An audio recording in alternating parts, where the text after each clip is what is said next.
with me that what is not fair to the taxpayer is giving people free cash, including young asylum seekers, no strings attached, through a poorly targeted universal basic income. Isn't that not what responsible welfare is all about?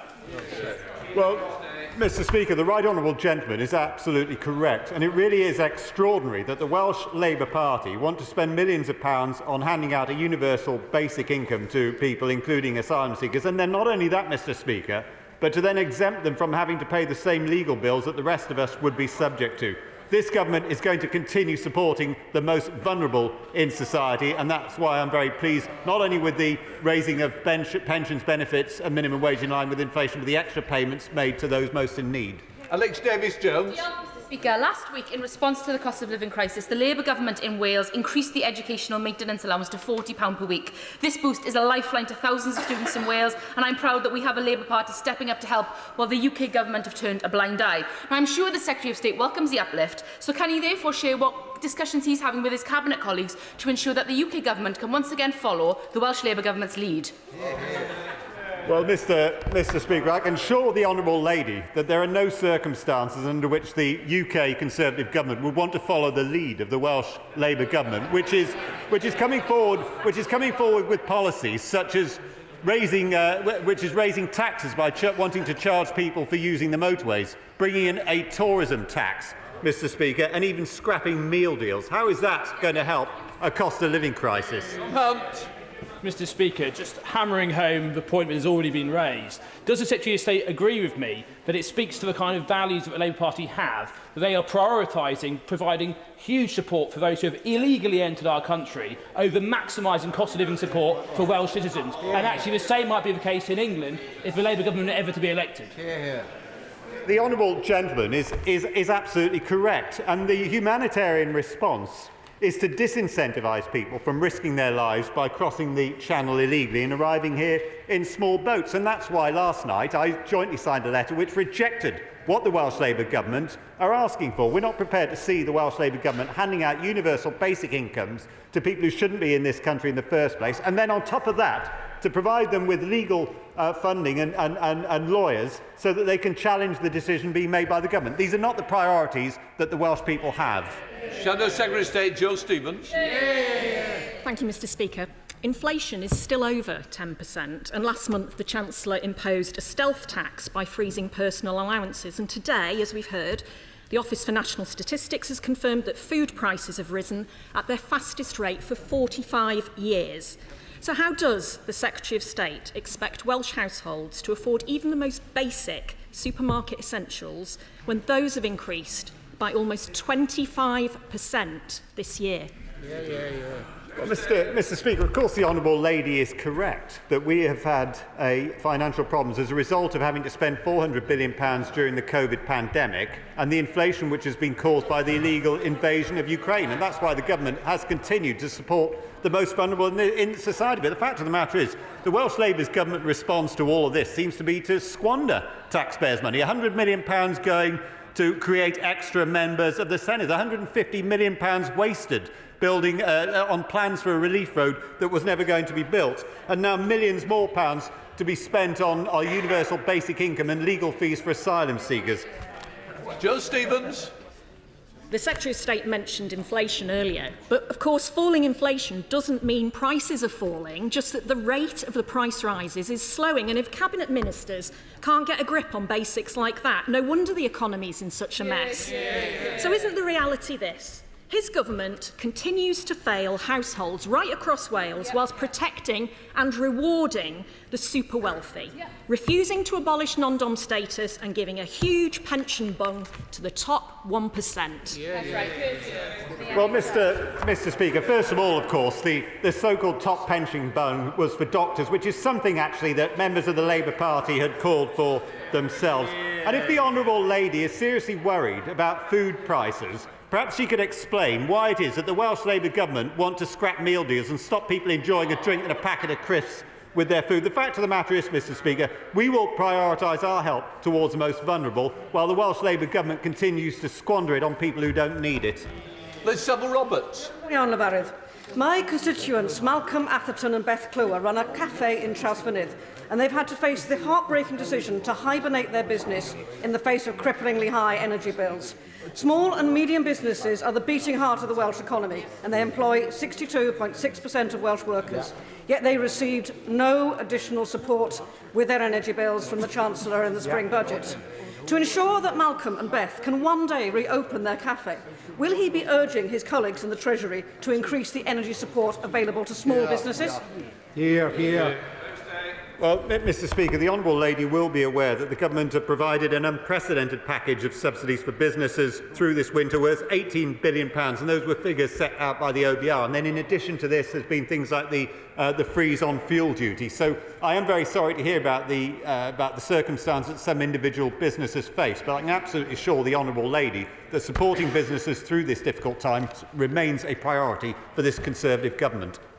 Liz Roberts. Of course, businesses who are off-grid have suffered another experience and lack of support. But with Mr Speaker's tolerance, I'd like to take the opportunity to raise another matter with the Secretary of State for Wales. Thames Water wastes 630 million litres of water every day through leaky pipes. Rather than fix this environmentally baffling waste, they're planning on moving vast volumes of water from Wales instead. Our natural resources are being diverted elsewhere without recompense and without consultation either with local people. He says he's Wales's man in Cabinet. Will he prove it, therefore, by activating Section 48 of the Wales Act 2017 so that decisions about Wales resources are made by the people of Wales in Wales? Sorry. Can I just say to the Honourable Lady, I've got a lot of people trying to get it. It's unfair. You do get the two questions. Please do not take advantage of the rest of the Chairman. Secretary of State. Mr Speaker, I'm not responsible for for Thames Water, but I have regular meetings with Welsh Water, and this is not an issue which they've raised with me. But one of the things that I'm sure the Honourable Lady will agree with is that Welsh Water do need to do more to ensure that there is less sewage and less leakage going into our rivers. And that, of course, is something which the Welsh Labour Government is responsible for holding them to account for. John McNally. Number 2, Mr Speaker. With your permission, Mr Speaker, I will answer questions 2 and 13 together. The Welsh Government is well funded to deliver for Wales. The spending review provided the Welsh Government with a record block grant of £18 billion a year. As a result of this budget, Welsh Government funding is increasing by a further £180 million over the next 2 years, and this is all on top of the additional £1.2 billion announced at the autumn statement. John McNally. Thank you, Mr Speaker, and thank the Minister for that answer. But the UK Government, as you've just alluded to, has recently clawed back £155 million from the Welsh Government budget rather than allowing it to be carried forward into the next financial year. I can only assume that by clawing back these funds, for some bizarre reason, the Minister thinks the UK Government is working in the best interests of the Welsh people. Can you tell us if that is so? Mr Speaker, the funds weren't clawed back, and there wasn't any bizarre reasoning about it. The money wasn't spent by the Welsh Government. They managed to fail to spend £155 million in the midst of a pandemic, which is really quite extraordinary. But, Mr Speaker, they are receiving £1.20 on the NHS for every pound spent in the United Kingdom, and that money is not being passed on in full, which is why, in Wales, under a Labour Government, we wait longer for our ambulances, we wait longer on hospital waiting lists, and we have less access to the treatment that people are now taking for granted in England.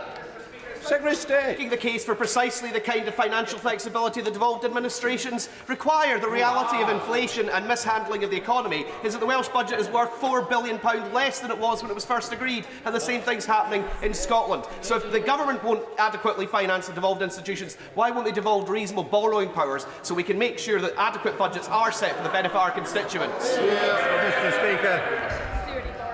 Mr Speaker,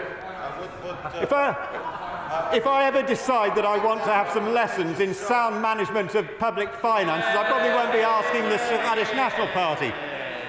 Mr Speaker, the fact of the matter is the Welsh Labour Government have had a real terms increase in spending over the spending review period, and it is for others to answer why it is that they're unable to deliver the same level of healthcare, the same level of education, why it is that they're not building roads, and why it is that they're using the money they are getting to spend on paying the legal bills of asylum seekers. Virginia Crosby. Thank you, Mr. Speaker. Under this UK government, does the Secretary of State agree with me that as my constituency of Anismore has been awarded £17 million levelling up funds to regenerate Holyhead, 20 million to refurbish the Holyhead Breakwater, 16 million from the Shared Prosperity Fund, 2.7 from the CRF, hundreds of new jobs at the Inland Border Facility, 175 million at Ire Valley, and now Anglesey has Freeport status with the potential to create 13,000 jobs and £1 billion to the economy. Does the Secretary agree with me that this Conservative UK government is determined to level up places like Anglesey in North Wales that have been forgotten by Labour in Cardiff?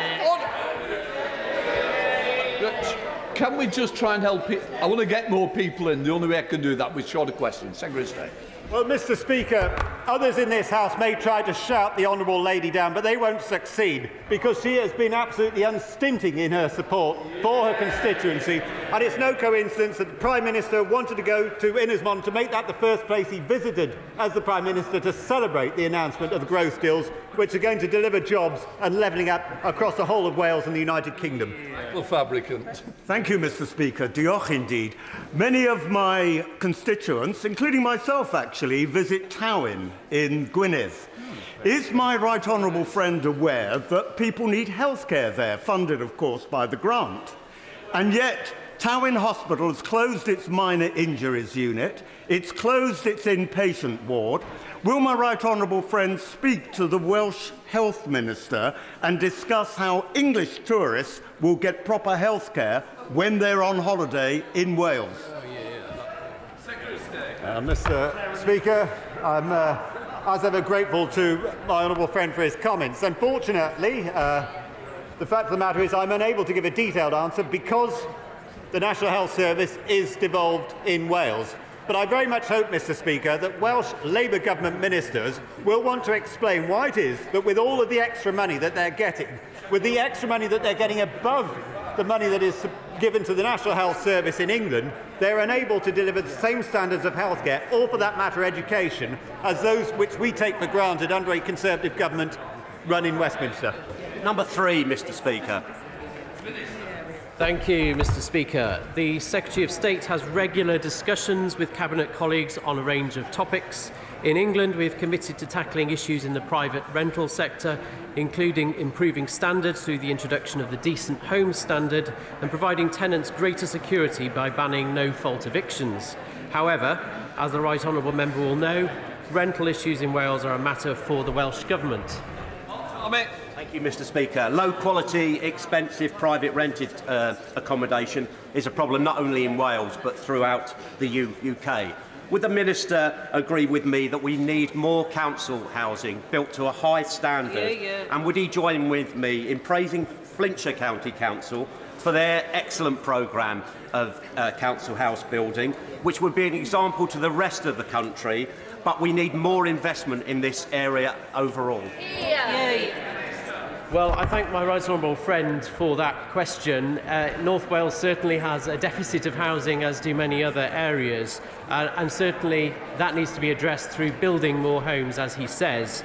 I would point out that in 2021 to 22, there were 3 new homes built in England per 1,000 and just 1.7 per 1,000 in Wales, so there's much work to do.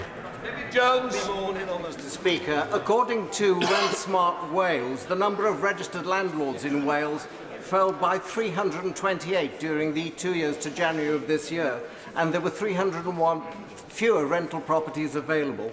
Does my honourable friend agree that a significant cause of the current worrying state of the private rental market in Wales is the new legislation introduced by the Welsh Government, which imposes expensive and Byzantine licensing obligations on landlords?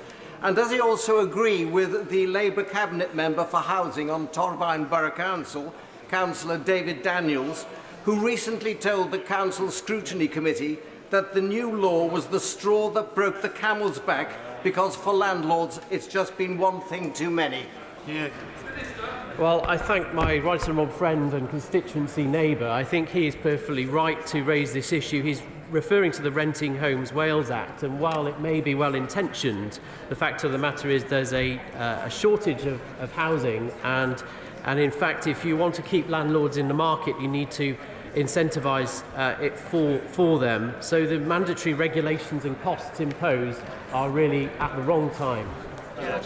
Gerald Jones, Shadow Minister. Thank you, Mr Speaker. Private rental costs in Wales increased by 4.2% in the year to February 2023, the highest annual percentage change since the Tories came to power. Whilst the government have accepted the need to uplift benefits in line with inflation, they've completely failed to accept that the same principle should at the very least apply to the local housing allowance. Given that this affects the largest item of a family's budget, can the Minister explain exactly why this is one area of policy where the government do not seem to believe that inflation exists?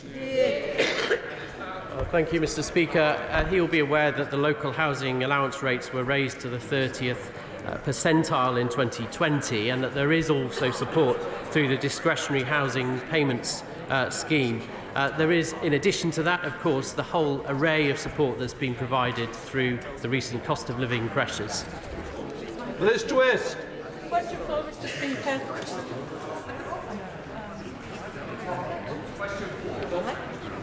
With permission, Mr Speaker, I'll answer questions 4 and 12 together. I regularly engage with Cabinet Ministers on a range of transport measures. Over £390 million has already been provided for rail improvements in Wales since 2020, including Bow Street Station, the electrification of the Severn Tunnel and Cardiff Crossrail. Liz Twist. Thank you, Mr Speaker. Avanti chaos has hit services between Holyhead and Crewe. For communities of North Wales and the North West of England, this line is an ongoing nightmare. What guarantees will he provide that those services will be restored? Well, Mr Speaker, actually the Honourable Lady does have a point here. There have been a number of complaints made about Avanti by members of Parliament on all sides of the House, and I think there's a recognition that things could be a lot better than they actually are. Avanti are well aware of this and have been told that they need to improve the service quickly, and I can assure the Honourable Lady that DFT are well aware of the problems she's just raised. Leslie Dalton. Thank you, Mr Speaker. Rail connectivity is crucial to the border communities of Wales and England, such as connections between Wrexham and Merseyside. Furthermore, Merseyside is just as inaccessible for some communities in the north of England as it is in Wales. Skelmersdale, in my constituency, is a community of 40,000 people, but has been left without access to a train station since 1958. Can the Minister tell me how the government plans to make sure our communities on both sides of the border have access to rail services? Well, Mr Speaker, I welcome that question from the Honourable Lady, and I'm sure that the people of North Wales would welcome many more of her constituents coming down to visit and spending money in the local tourism industry if they can afford the tourism tax that's being imposed by the Welsh Labour government. To answer the lady's question simply, there will be an RNet review out shortly. I hope it will, and believe it will contain good news for rail users across Wales, which will benefit travellers from across the whole of the United Kingdom. Kevin Foster. With meal deal bans, tourism taxes and road charges, no surprise many Welsh roads will be thinking of getting the train for holiday into Torbay instead to avoid all of them. What discussions is he having to ensure that the rail infrastructure between South Wales and the South West of England will be able to cope with this demand? Mr Speaker, I'm sure Torbay is a wonderful place, but I would still recommend that people come to Wales and instead enjoy the coastline of all parts of Wales. But of course, to do that, they would either need to go by train or by car, and it's unfortunate that the Welsh Labour government have also decided to stop all road building, whereas the United Kingdom government is getting on with building roads and building railways. Kaczynski.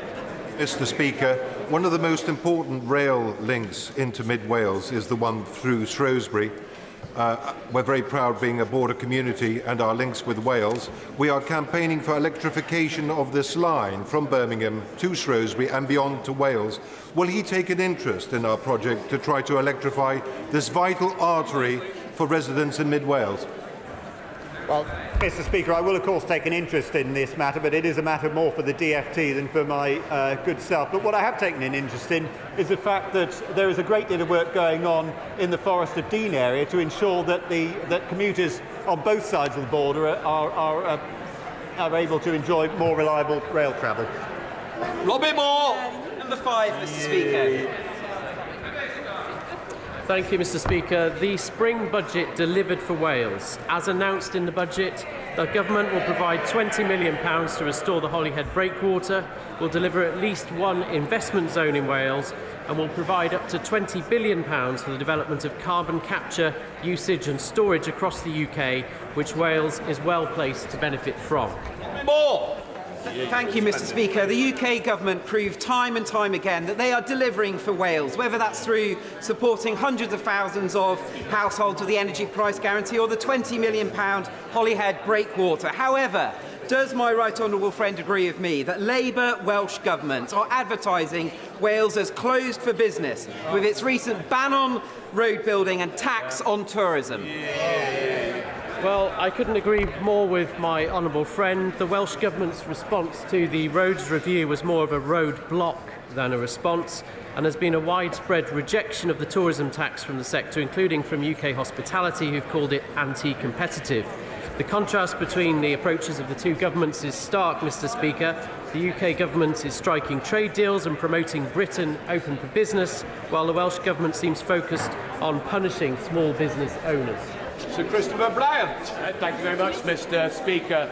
A little birdie tells me that the Secretary of State has had a meeting about the Rhondda Tunnel in the last few days, and I'm hoping very much, Mr. Speaker, as no doubt are you, that there's going to be some announcement soon of perhaps of some money to make sure that the Rhondda Tunnel can be opened up, making it the second longest cycle tunnel in the whole of Europe and a great advert for tourism in the Welsh valleys. Will he arrange a meeting with me and the member for Aberavon so that we can explain to him the significant benefits that there would be so that he can lobby to get that money for the Rhondda Tunnel? The right honourable member is right to raise that question. My right honourable friend tells me that he would be happy to hold a meeting with the right honourable member. He also adds that Rhondda Cynon Taf Council should be encouraged to put in a levelling up fund bid. Mayo. Number 6, sir.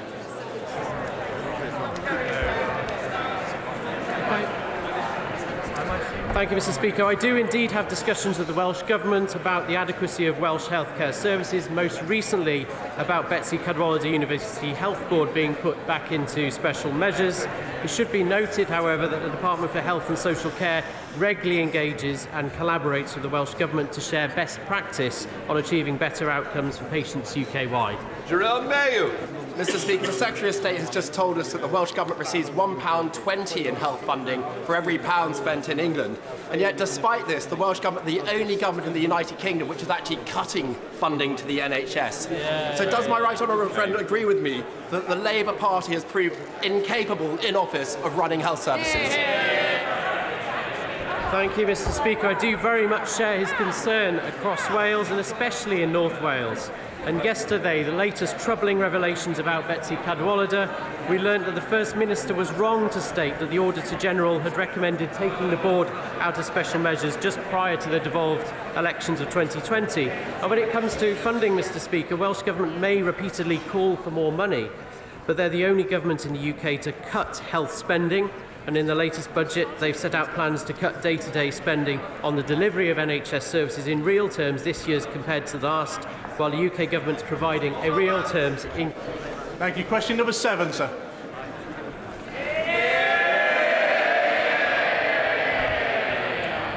Thank you, Mr. Speaker. The Secretary of State for Wales has regular discussions with the First Minister on how our two governments can work together within the current devolution settlement to deliver for Wales. Our recent agreement to establish 2 Welsh free ports shows what we can achieve when we work together for the benefit of people and communities in Wales.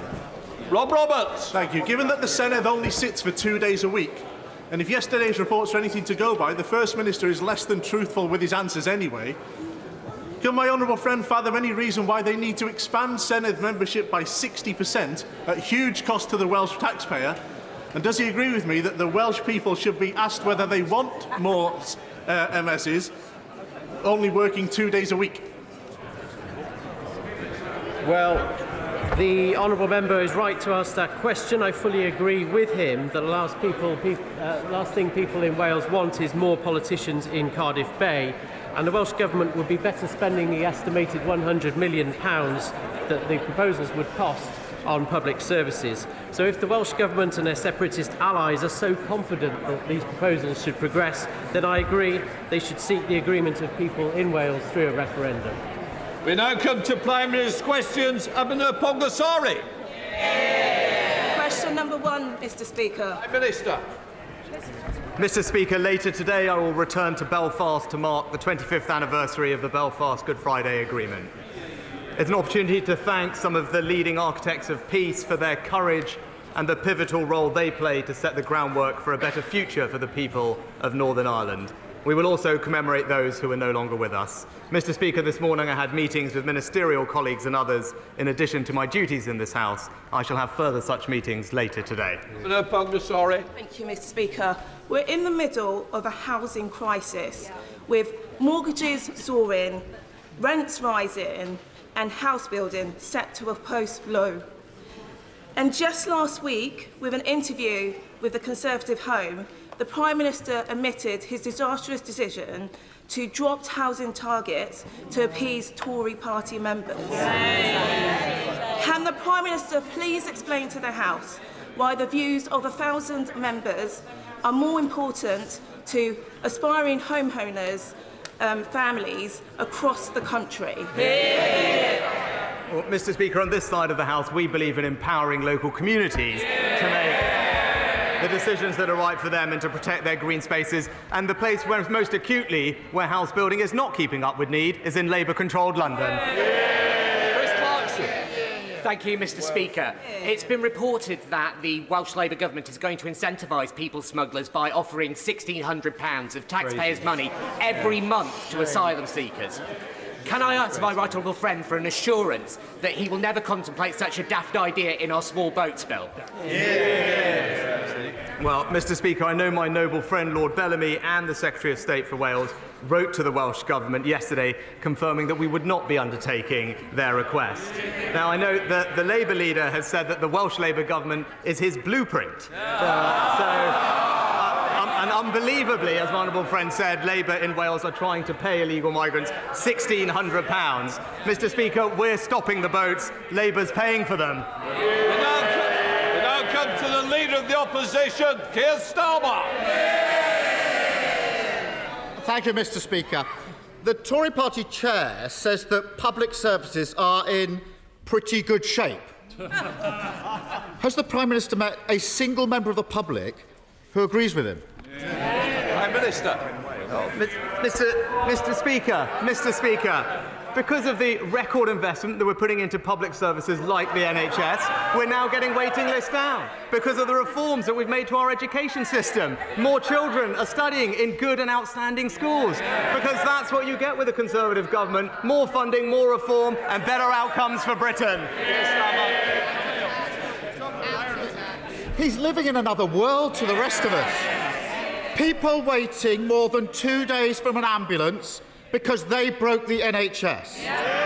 Only 1 in 100 rapists going to court because they broke the criminal justice system. A record number of small boats crossing the Channel because they broke the asylum system. People can't afford their bills, can't get the police to investigate crimes, can't get a doctor's appointment. Does that really sound like pretty good shape to him? Well, Mr. Speaker, what's the record since 2010? Since 2010, crime down by 50% under the Conservative government, Mr. Speaker. 20,000 more police officers, we've given them more powers, and we've toughened up sentencing, all opposed by Sir Softy over there. Mr. Speaker, either the Prime Minister... Our constituents want to hear the question and the answers. What I would say is, you'll progress questions beyond. The Prime Minister wants to leave early, along with the Leader of the Opposition. Help me to help them. Yes. Mr. Speaker, either the Prime Minister doesn't use the same public services to the rest of us, or he simply can't see the damage they've done to our country. In 2019, Ariel Lee, a convicted people smuggler, threw boiling water over a prison officer. leaving him with first-degree burns. The prison officer said it felt like acid. His face was on fire. His attacker was found guilty, received a prison sentence, quite right in my view. Does the Prime Minister agree? Well, Mr. Speaker, while record is clear on sentencing, it was this party and this government that passed the Sentencing Act last year. It toughened up sentences, and the average custodial sentence has now increased since 2010 by almost 2/3. For child sex abusers, it's up by 15 months, and for rapists, it's up by 2 years. And when our Sentencing Act ended the automatic early release of offenders who pose a danger to the public, it was the Labour Party who voted against it. Well, the problem is, Prime Minister, Ariali's sentence ended up being suspended. And anyone watching this would wonder why someone who violently attacks a key worker isn't behind bars. Well, the court judgment spelt it out. It's because it took 16 months for the attacker to be charged. That's ridiculous. And it took another 2 years before he was sentenced. Completely unacceptable. Can't the Prime Minister see that because they've lost control of the court service, because they've created the largest court backlog on record, he's letting violent criminals go free? Mr. Speaker, here's the record. We're cracking down on grooming gangs, and he's uncomfortable, Mr. Speaker, he's uncomfortable addressing. We toughened the law on sex offenders so they spend longer in prison. He voted against it, Mr. Speaker. And we've increased rape convictions by over 60%. Meanwhile, he attended 21 sentencing council meetings that watered down punishments. That's why they call him Sir Softy. Soft on crime, soft on criminals. Mr. Speaker, I've prosecuted thousands upon thousands of sex offenders. He's just shown he doesn't understand how the criminal justice system works. No wonder he can't fix it. And he thinks that cracking down on crime is suspending a sentence where someone should be in prison. That shows the problem. And another reason, Mr. Speaker, another reason cited by the court for suspending the sentence in Ariali's case was a letter from the Justice Secretary in February about prison overcrowding. As a result of that letter, courts have been told to have awareness of the impact of current prison population levels when passing sentences. In simple terms, the wrecking ball the Tories have taken to criminal justice means that thousands of people who should be in prison aren't. The court also said, he shakes his head, he should read the judgment. The court also said that it's for the government to say when prison conditions return to a more normal state. Now, I know the Justice Secretary has been busy trying to save his own job rather than actually doing it. But has the Prime Minister asked him when he's going to get a grip on the prison system and withdraw that letter which is allowing criminals to walk free? Mr. Speaker, we're in the process of building 20,000 more prison places. That's what this government is delivering, because we're toughening up sentencing and putting more people behind bars and making sure that our most serious offenders spend longer there. But I love it when he talks about his record as a lefty lawyer, Mr. Speaker, because I was looking at this, because when he was there, he's quoting things, I read that people were really disappointed that his organisation let down victims. That wasn't even my assessment. That was his shadow Attorney General.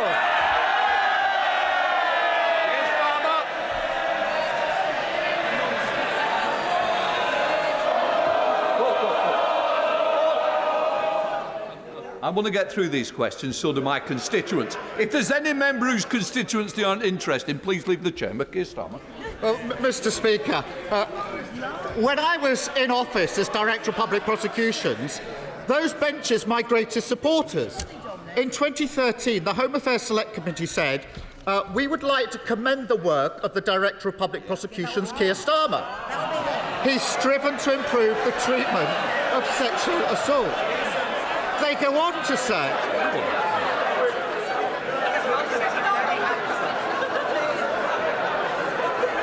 Can we...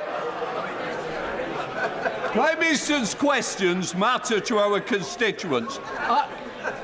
I wonder if I were you. It's not the day. I want to get through it because I'm trying to help the Prime Minister and the Leader. You're not being helpful. We'll hear this question no matter how long it takes. Keir Starmer. Mr. Speaker, this is 2030. Order. Ms Stevenson, I've heard a few weeks. This is the last week. I suggest you quiet, or it's better you leave. Keir Starmer. Mr. Speaker, this is the Home Affairs Select Committee in 2013. They go on to say the work I did should provide a model to other agencies, and when he leaves the CPS, he will be missed. Now, that report was presented to Parliament by the then Home Secretary, future Prime Minister, the Right Honourable Member for Maidenhead. And the government, those pinches, noted and supported it. Now, it's obviously always a good look to have your work recognised, although they did lay it on a bit thick. So perhaps the Prime Minister will spend less time trying to rewrite history and more time sorting out the mess he's made of criminal justice. Because the crisis in criminal justice is just a snapshot of public services collapsing under his watch. People can see it wherever they look. Our roads, our trains, the NHS, the asylum system, policing, mental health provision. The Tories have broken them all they've got left is excuses and blame. Now, I know the Prime Minister would rather talk about a maths lesson than the state of the country, but perhaps he could solve this equation. Why, after 13 years of a Tory government, are patients waiting longer than ever, criminals walking free, growth non-existent, and why, everywhere you look, does nothing seem to work at all? Prime Minister. Mr. Speaker, I can't quite remember, but I think he started by talking about when he was DPP in 2013. And I'm actually glad he brought that up, because there was something else that happened when he was DPP in 2013. And that was when he got his own special law, Mr. Speaker. I've got it right here. It's the pensions increase. It's the pensions increase for Keir Starmer. Order. Just a moment. Can I just say, order. I expect both sides to listen to the questions and the answers. Prime Minister. Mr. Speaker, here it is. It's the pensions increase pension scheme for Keir Starmer, QC, 2013. Now, while we're introducing a transformative policy to support doctors to cut the waiting list faster, he wants to raise taxes on public sector workers. And it's one law for him and tax rises for everyone else.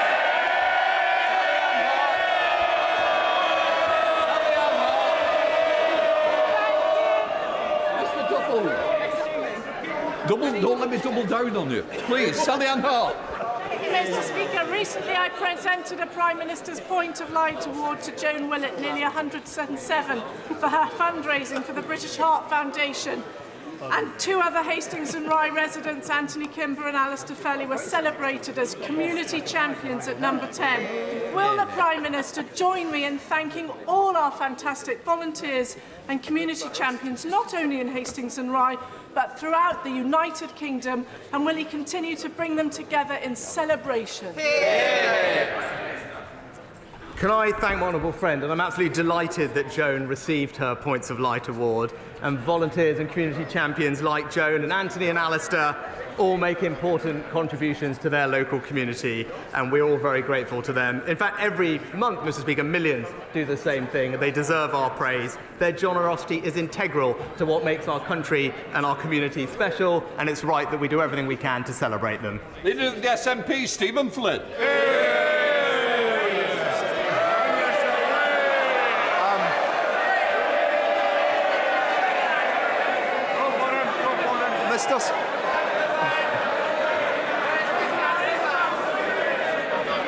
As I said, I really do want to try and help the Prime Minister. If you don't, I do. Stephen Flynn. Mr. Speaker, I'm delighted to hear that they had an equally peaceful and relaxing Easter break as I did. Prime Minister, was it their refusal to stand alongside striking workers on the picket line, their acceptance of the economic damage being caused by Brexit, or perhaps their support for denying the people of Scotland the right to choose their own future, which led to the leader of the Scottish Conservative Party urging voters to back Labour? Well, Mr. Speaker, what we're doing is not getting distracted by the things that are going on elsewhere, and we're focused on delivering for the people of Scotland. We're making sure that we fund public services well with £1.5 billion extra in Barnett consequentials. We're making sure that we provide support with the cost of living. Now, I know, Mr. Speaker, at the moment, him and his party are focused on other matters. We're just going to motor on with the job. Mr. Speaker, let me be clear. We will take no lectures from a party which has not had a mandate to govern in Scotland since 1955. Who went through 3 Prime Ministers in the course of just a matter of months, who crashed the economy, who sent mortgage rates soaring, who've taken energy support away from families most in need. Now, our Prime Minister has been fined by the police not once, but twice, who take donations from Russian-backed donors and who, of course, have stuffed the House of Lords with people like Baroness Mone. But, Mr. Speaker, let's be clear, what we're talking about is the fact that the leader of the Scottish Conservatives believes that the people of Scotland should return Labour Party members of Parliament to this House rather than Scottish National Party members to this House. So isn't the message to the people of Scotland quite clear? Don't give the Tories what they want. Mr. Speaker, actually, the Scottish Conservatives deserve enormous praise for forcing the SNP into abandoning their completely unworkable, fundamentally flawed deposit return scheme, Mr. Speaker. So it's good that the SNP U-turned and listened to the voices of the Scottish Conservatives and to business, and we look forward to working with them on delivering something that actually works to deliver for the people of Scotland. And that's just it, Mr. Speaker, because if they can't fix the mess that Nicola Sturgeon left their party in, how can they possibly fix the mess that she left Scotland in? Mr. Speaker, it seems clear that the junior doctors' strike is causing serious risk of loss of life and certainly causing harm and pain to thousands of our constituents. The first line of Hippocratic Oath is first do no harm. When does the Prime Minister think the BMA abandoned this central tenet of their profession? Well, Mr. Speaker, I thank my honourable friend for his question. We value the work of junior doctors and are keen to find a fair and reasonable settlement which recognises their role and the wider economic context facing the UK. He's right to highlight the impact on patient safety, and that's why this government has brought forward minimum safety legislation to ensure that patients can rely on a core level of emergency service to protect vital patient care. That's something that we on this side of the House support, but I know is not something that's supported by the party opposite. David. Speaker, tooth decay is the #1 reason that children over 4 end up in hospital. Regular dental checkups could prevent that, but too many parents can't get one for their child. In the East Riding of Yorkshire, there are now almost 3,000 people per NHS dentist. In places like Herefordshire and Norfolk, fewer than 2 in 5 children were seen by a dentist in the past year. This is a scandal, Mr. Speaker. So will the Prime Minister take up the Liberal Democrat plan to end this crisis and make sure people can get an NHS dentist when they need one?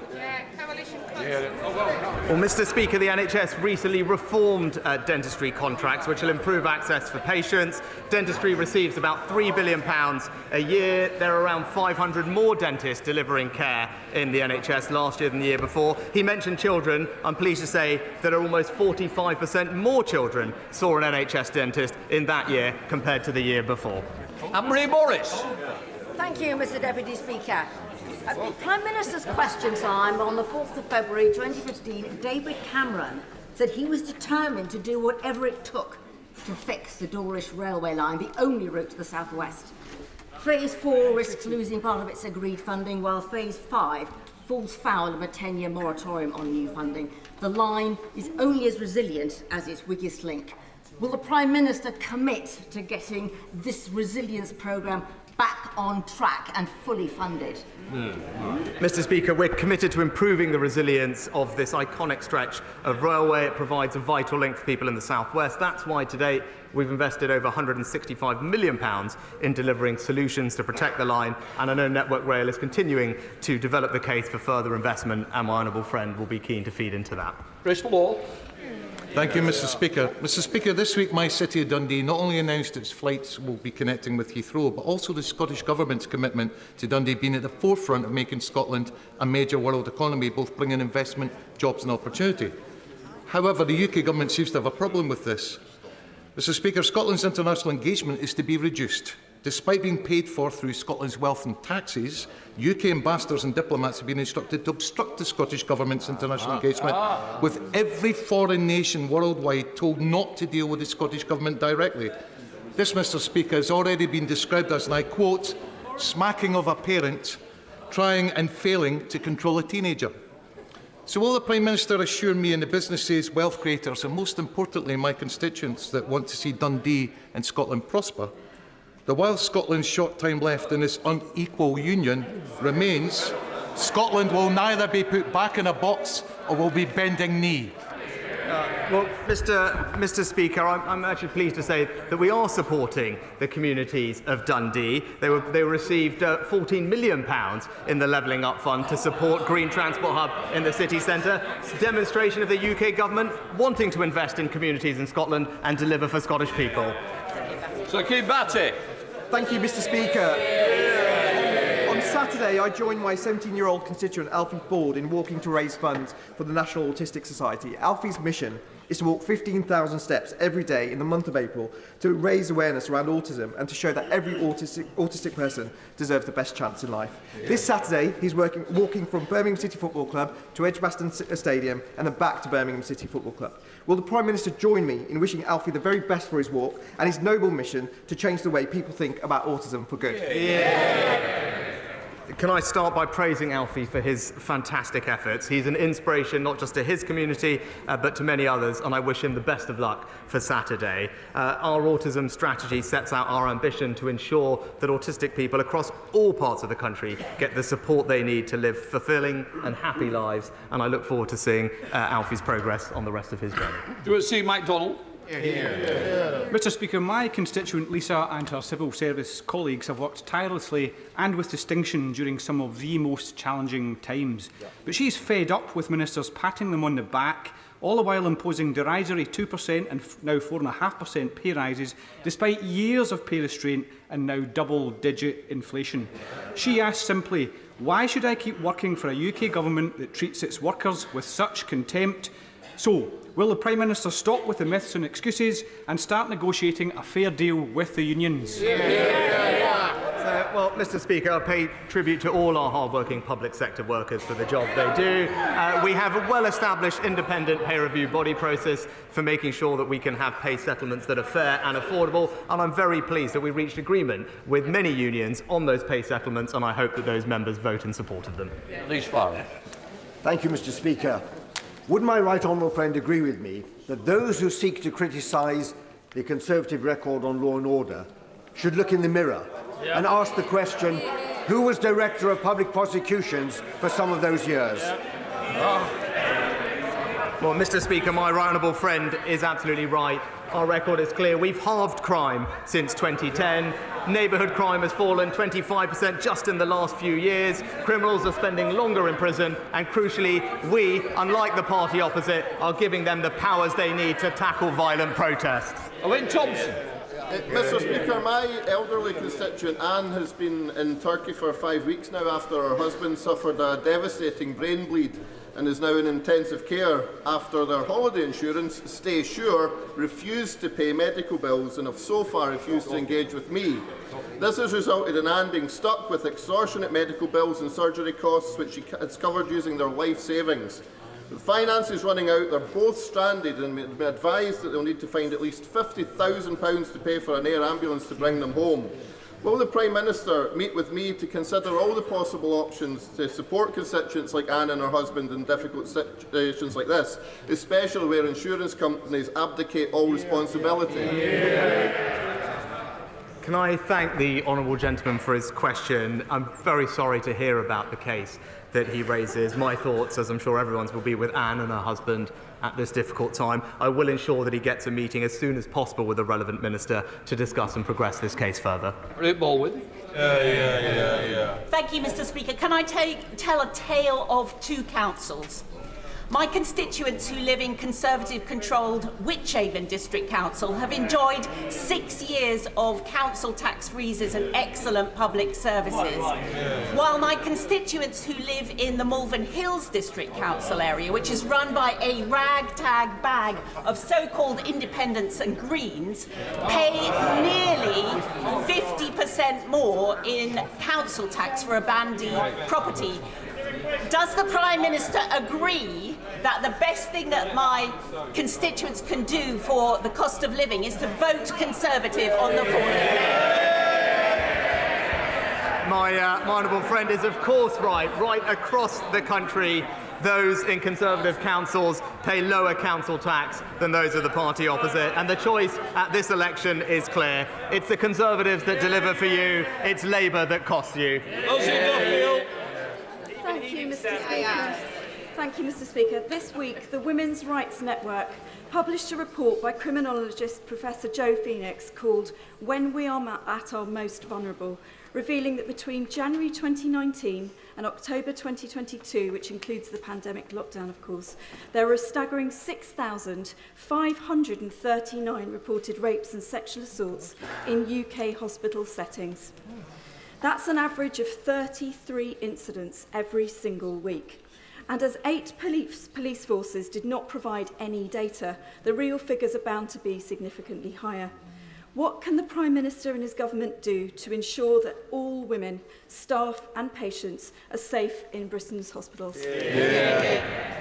Yeah, can I first of all say I was deeply shocked, like the right honourable lady, and appalled to hear about the cases of sexual assault and abuse in the NHS, and I pay tribute to her for her long-standing campaign on these issues. NHS organisations are responsible for protecting their staff and patients from sexual harassment and conduct. They've recently established a domestic abuse and sexual violence programme to build more robust safeguarding processes for protecting patients. We will work very closely with them to ensure that that is implemented, and I know she will hold us to account for doing that. Simon Bates. Thank you, Mr. Speaker. On the 2nd of June, Corwin Station on the Llangollen Steam Railway will be officially reopened, having been closed 60 years ago under the Beeching Acts. Would the Prime Minister join me in congratulating the volunteers, the local community and the funders who have made this possible, and also take his own share of the credit for granting the Levelling Up Fund to Clwyd South when he was Chancellor, which has paid for the magnificent new roof on Corwin Station? Well, I pay tribute to my honourable friend for all his campaigning on this. I'm delighted that Levelling Up Fund has delivered for Corwin Station. It's a huge boost to local ambitions to see trains returning there, and I know that a small team of the project's volunteers have actually built the majority of the station. They deserve credit, and indeed a local company in Wrexham has supplied the new steelwork for the canopy roof, providing a welcome boost to the local economy, and I look forward to seeing the station open this summer. Daniel Zeichner.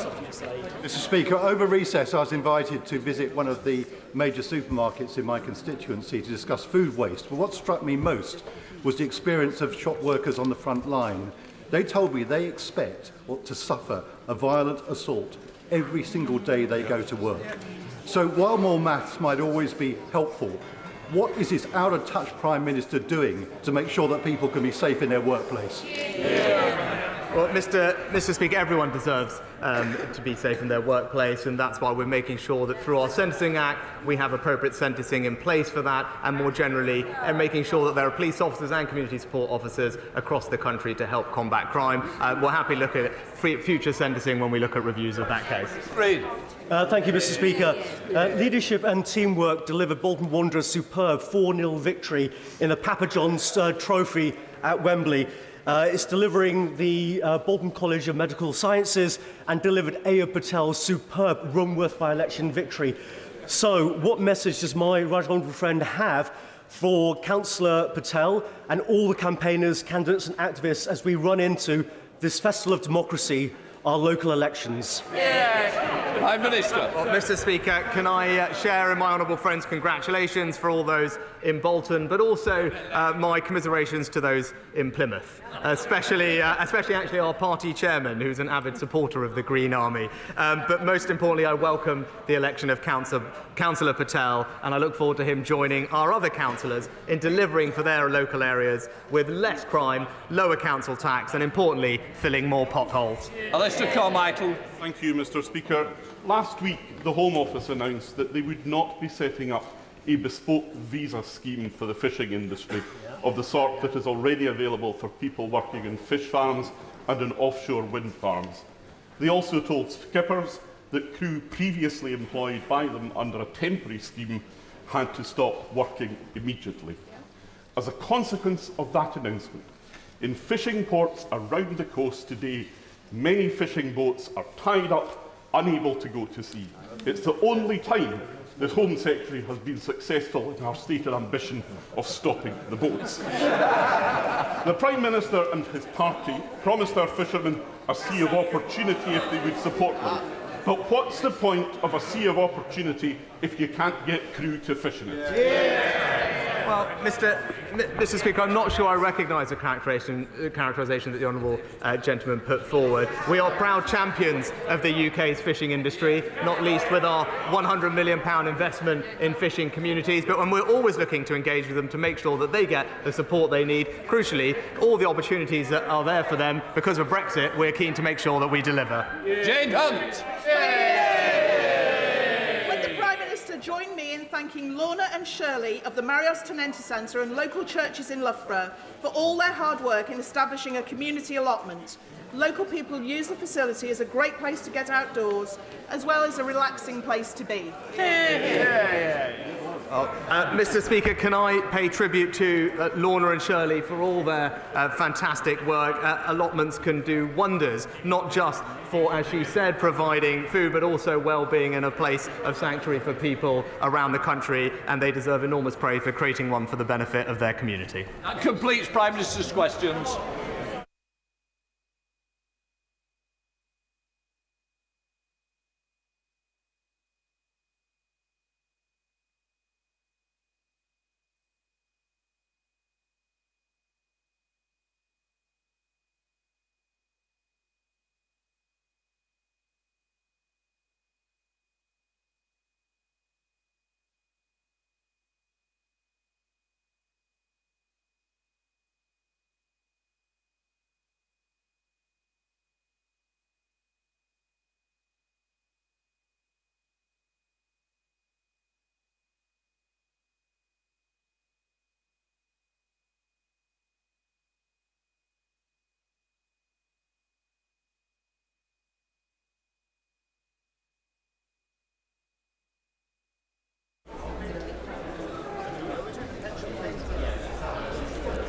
Right, we come to the urgent question.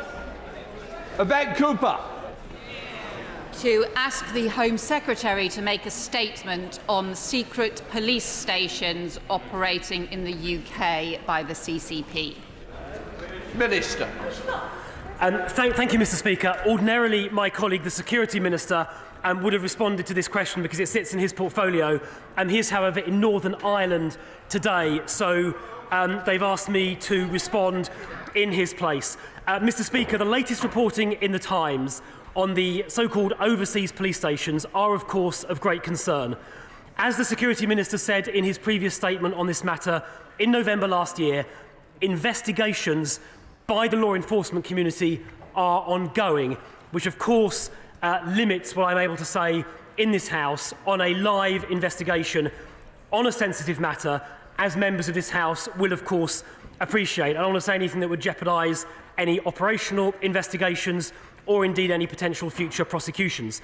I will, however, take this opportunity to reassure the House of this government's resolve to protect every community in this country from transnational repression. The protection of people in the United Kingdom is of the utmost importance. Any attempt to coerce, intimidate or illegally repatriate any individual will not be tolerated. This egregious activity is part of a wider trend of authoritarian governments, not just China, but others as well, perpetrating transnational repression in an effort to silence their critics overseas, undermine democracy and the rule of law, and further their own narrow geopolitical interests. Through our police forces and the intelligence agencies that work with them, we take a proactive approach, protecting individuals and communities from threats. Where we identify individuals who may be at heightened risk, we are front-footed in deploying protective security measures and guidance where necessary. The upcoming National Security Bill will strengthen our powers to deal with transnational repression and indeed agents of foreign states more generally. Coercion, harassment or intimidation linked to a foreign power will be criminalised under the new foreign interference offence in that bill. Existing criminal offences against a person, such as assault, will in future command higher sentences where they are undertaken at the behest of a foreign power through the state threats aggravating factor in that bill. The bill will also introduce a new foreign influence registration scheme, and we will not hesitate to use these new powers to bear down on the activities of foreign entities of concern. The National Security Bill will return to this House in early May, and I call on all members here to support it when it does. It is clear, however, that we can and must do more. That is why the Prime Minister asked my right honourable friend, the Security Minister, to lead a new Defending Democracy task force. A key priority of that task force is to enhance our response to transnational repression. That work is ongoing, and my right honourable friend, the Security Minister, will provide an update on that work to the House in due course. And it obviously builds on the work done by his predecessor as Security Minister, the right honourable member for East Hampshire, who I see is in his place. Mr. Speaker, I am clear, as is the rest of government, that the repression of communities in the UK will not be tolerated and must be stopped. Home Secretary. Thank you, Mr. Speaker. It's reported in the Times this morning that a Chinese businessman linked to an alleged Chinese secret police station in London has attended Chinese Communist Party political conferences, is linked to the United Front Work Department, and has also organised Tory party fundraising dinners and attended events with Conservative Prime Ministers. These are very serious allegations, raise vital national security questions, and I think the Home Secretary should be here to answer this. Exactly. The Director General of MI5 has warned about the Chinese authorities both trying to influence our politics and also running operations to monitor and intimidate the Chinese diaspora, including forcibly repatriating Chinese nationals. In November, we questioned the Security Minister about possible secret police stations in Croydon, Hendon and Glasgow. He provided no information but said he would come back with an update, and he has not done so. Nor has he met with my honourable friend, the member for Croydon Central, despite promising to do so. Other countries have taken visible action. This week, 2 men were arrested by the FBI in New York for suspected operations, and in the Netherlands, similar operations have been shut down. But here in the UK, we have heard nothing. No reports of arrests, no reassurance that these operations have been closed down.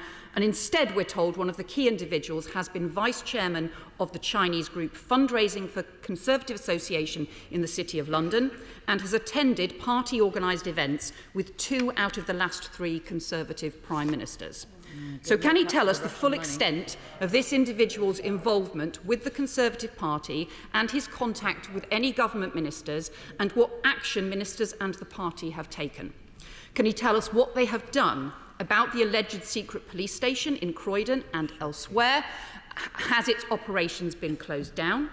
Because the lack of answers will raise grave concerns that the government is not addressing the scale of this threat and is not updating Parliament for fear of party political embarrassment because of the connections with the Conservative Party.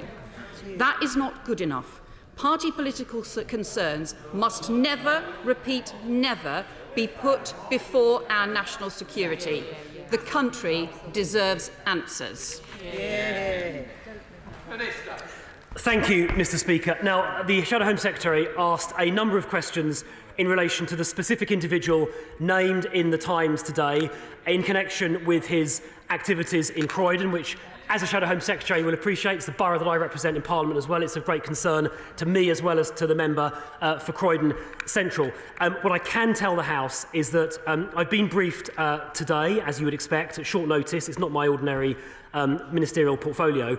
There is a live investigation by the law enforcement community into this matter, and as I said in my opening comments, I cannot comment on the details of such an investigation while it is live, for reasons that will be obvious to all members of this House. As soon as the Security Minister is in a position to provide an update on the results of that investigation, he will do so, and I will also ask the Security Minister to privately brief the member for Croydon Central as soon as possible. It is worth mentioning that the Chinese activity in this area is not confined to the United Kingdom. We are aware of approximately 100 alleged stations of the kind we're discussing around the world. It's not unique to the United Kingdom. And as the Shadow Home Secretary said, just earlier this week, arrests were made in New York in connection with a similar investigation conducted by the FBI there, similar to the investigations that we are currently conducting here. In relation to party politics, look, I think all political parties need to be alert to the danger that representatives of hostile states seek to infiltrate or influence their activities.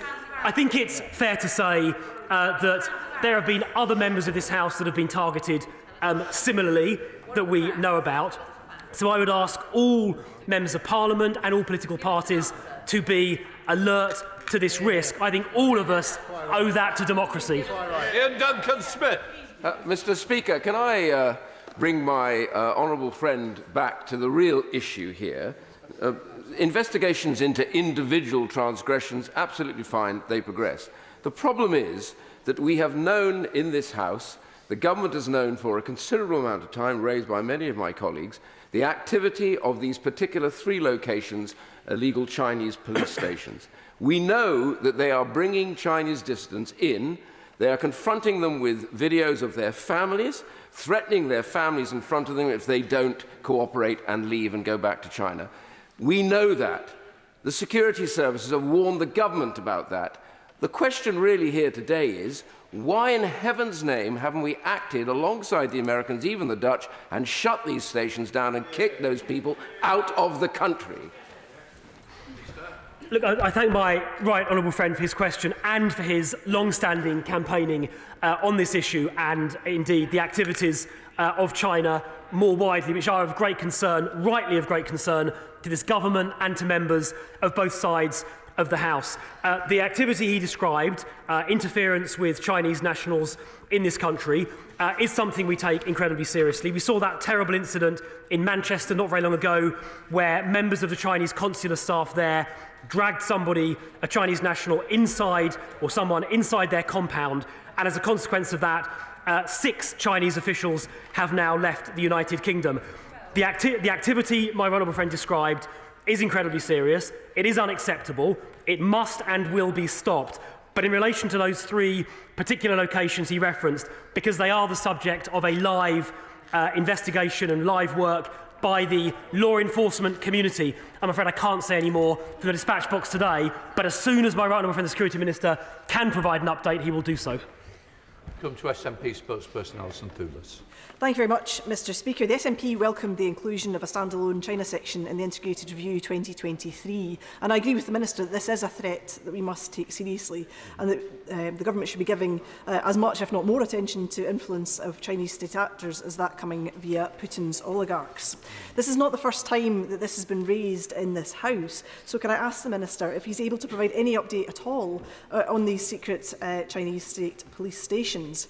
Can he assure us that he is not just waiting for the National Security Bill to go through before action can be taken? Can he reassure me that he or the Security Minister, perhaps more appropriately, has had communications with his counterparts in the Scottish Government and Police Scotland? And given that that one of these alleged secret police stations is in my Glasgow Central constituency, can I also have an update from ministers on this situation? Because I was promised one by him verbally in the past and have not had that update. Yeah, and he's not here today to answer to it, so I don't want to put him on the spot with that, but that is very concerning. Can he also tell me what reassurance he can provide to Scotland's Chinese community, some of whom may have good reason to fear Chinese state interference and the secret police that may be operating? And can he reassure us that there will be some action forthcoming, because it doesn't feel as though there's been terribly much action thus far? Here.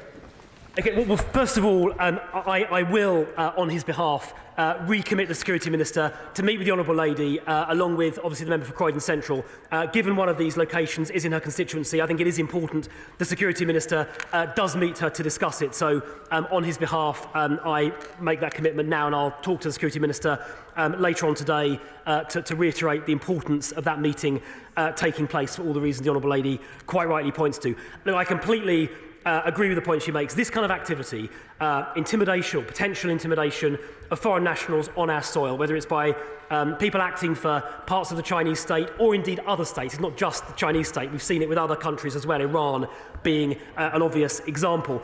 It's completely unacceptable. We have zero tolerance for this kind of activity.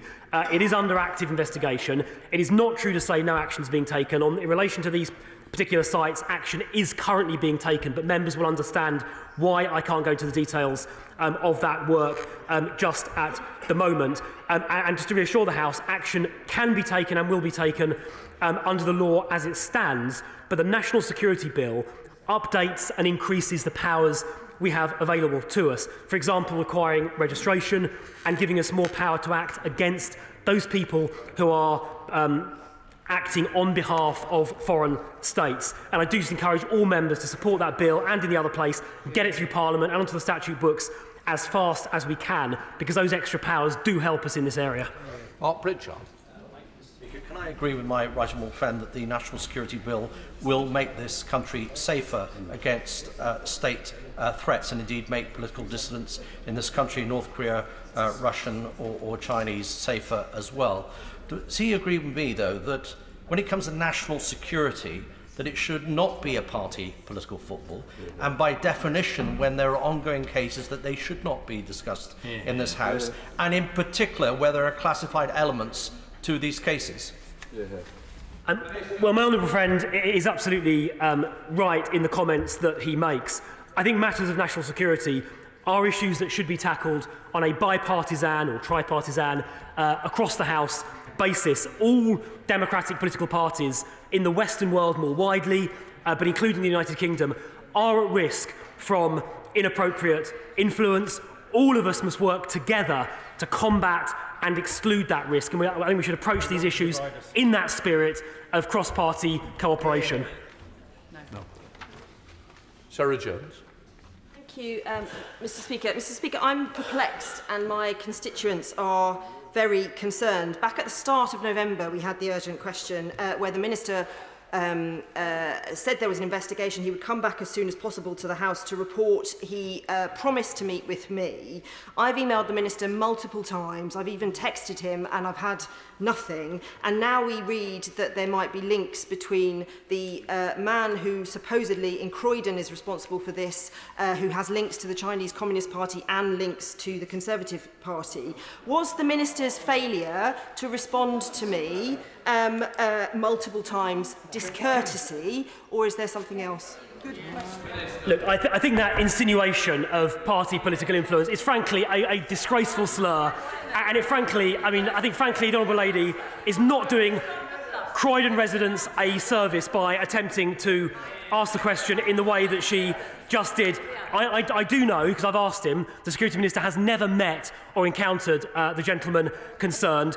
He does, however, owe the member for Croydon Central an update, as I said in response to the Shadow Home Secretary, and I will make sure the Security Minister meets both with the member for Croydon Central and the Honourable Member for Glasgow Central extremely quickly to provide an update on this issue.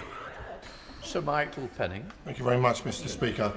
As a former police minister myself, I think it's very, very important that Parliament stays out of an ongoing investigation. I think that is absolutely vital.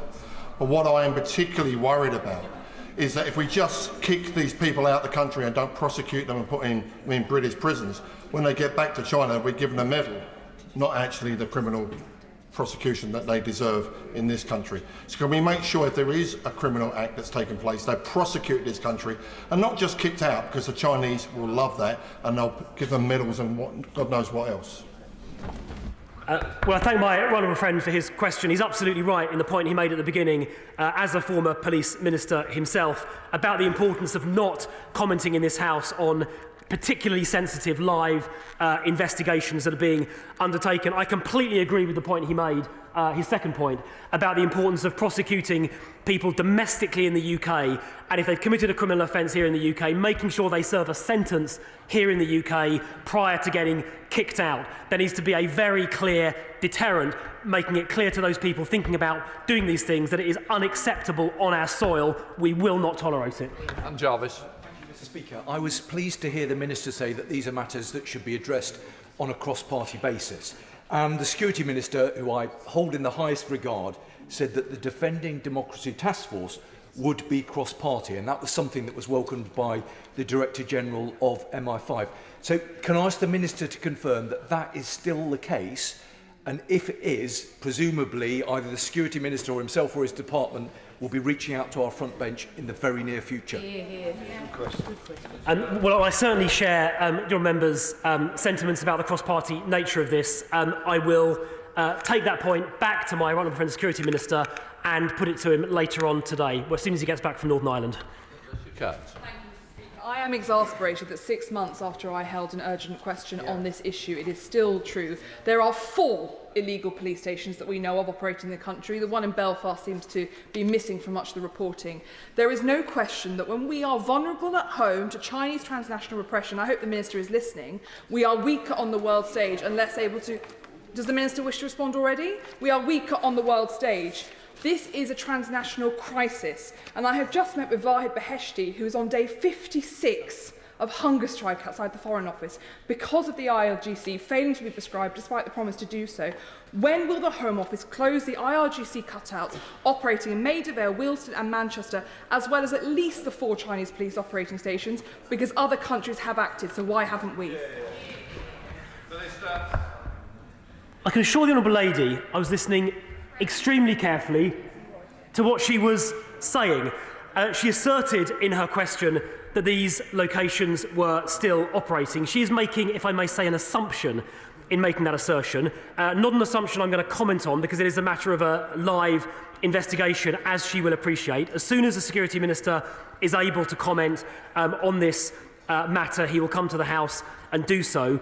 As she will also appreciate, I can't comment either on the IRGC, because ministers don't comment, as she knows, on matters being considered around prescription of that nature. What I can say and will say is that this government takes interference with foreign nationals here, transnational intimidation, extremely seriously. It is completely unacceptable, and we will do whatever is necessary to stop it from happening. Mr. Carmichael. Thank you, Mr. Speaker. Anybody who has the right to be here has the right to feel safe and secure in being here. In the last couple of years, to their credit, the government has allowed in excess of 100,000 Hong Kongers to move to this country. But we know that the intimidation and the persecution has followed them.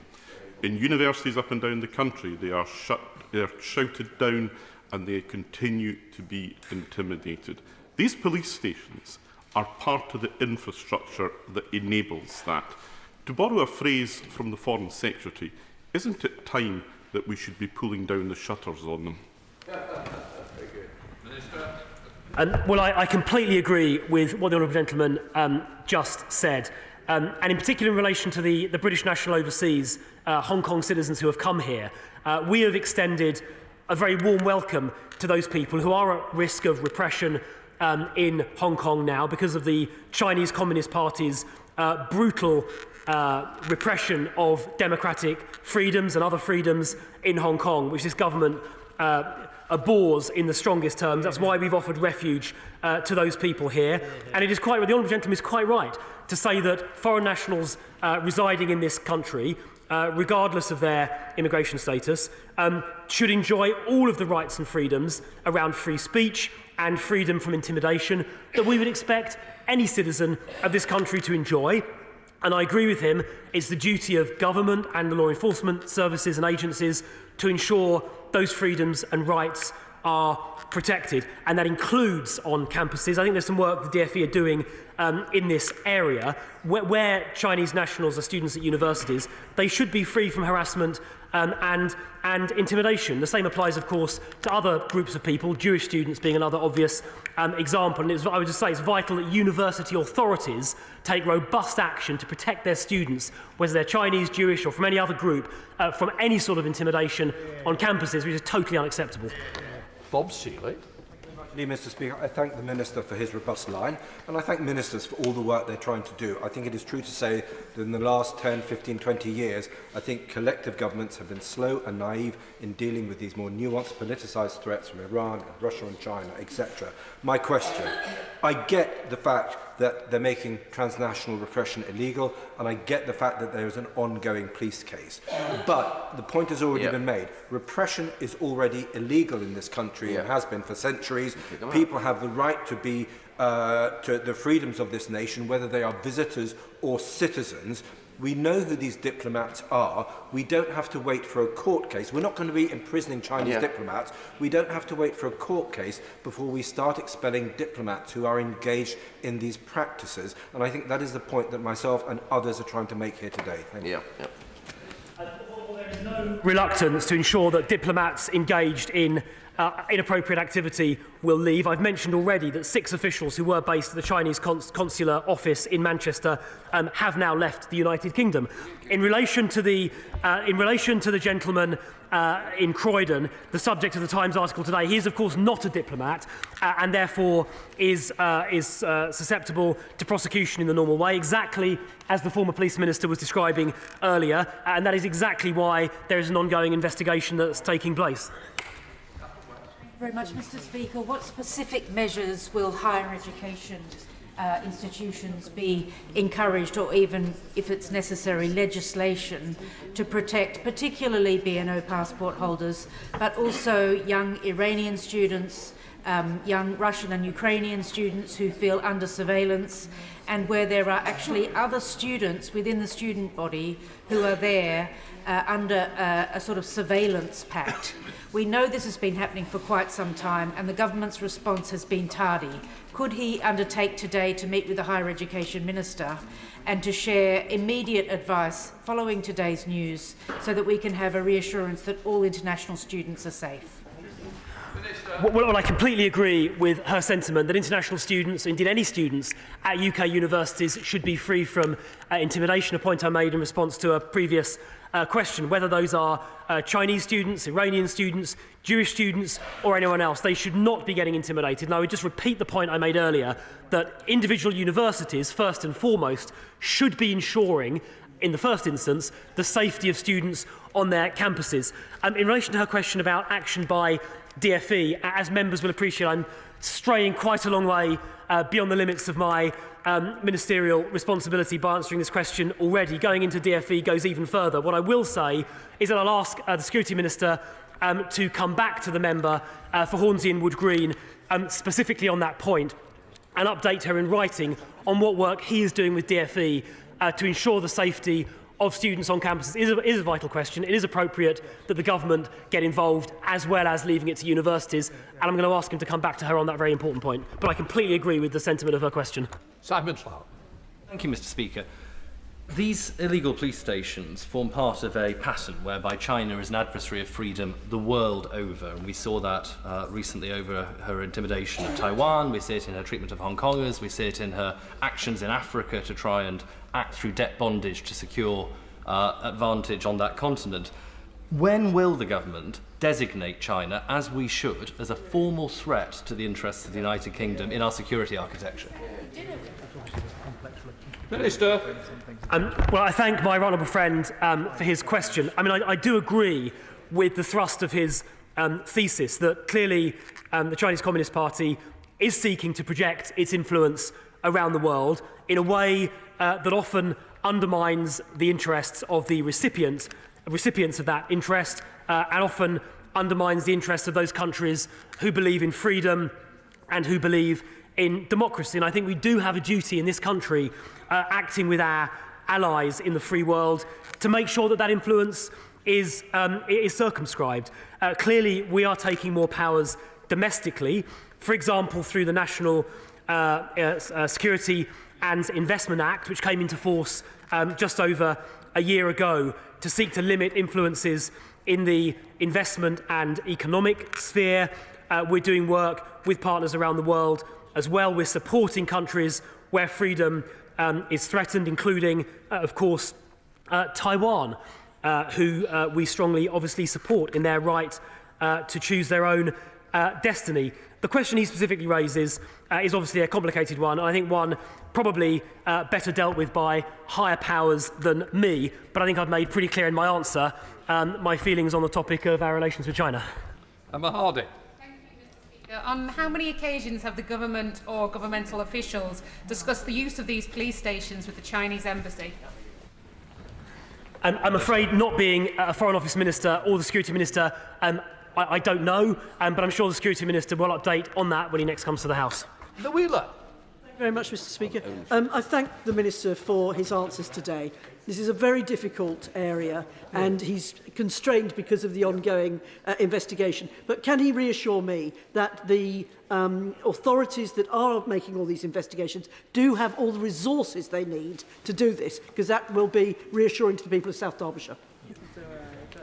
Yes, I can provide the Honourable Lady with the assurance that she requires. We do take this as a government incredibly seriously. We don't think the operation of these facilities is remotely acceptable. We don't think the intimidation of foreign nationals on our soil is remotely acceptable either. And so the relevant law enforcement bodies do have the resources necessary to protect people on British soil, as this House and the Honourable Lady rightly expect. Thank you, Mr. Speaker. Last month, Coventry hosted a friendship festival to welcome Hong Kong nationals under the BNO scheme. Now, I'm proud of the city's diversity, but existence of Chinese police station poses a direct threat to my constituents. Now, the government's own backbenchers have said that this government is asleep at the wheel when it comes to threats posed by China. So given that this is a matter of national security, what steps will the Minister take to ensure the safety of my constituents in Coventry North West?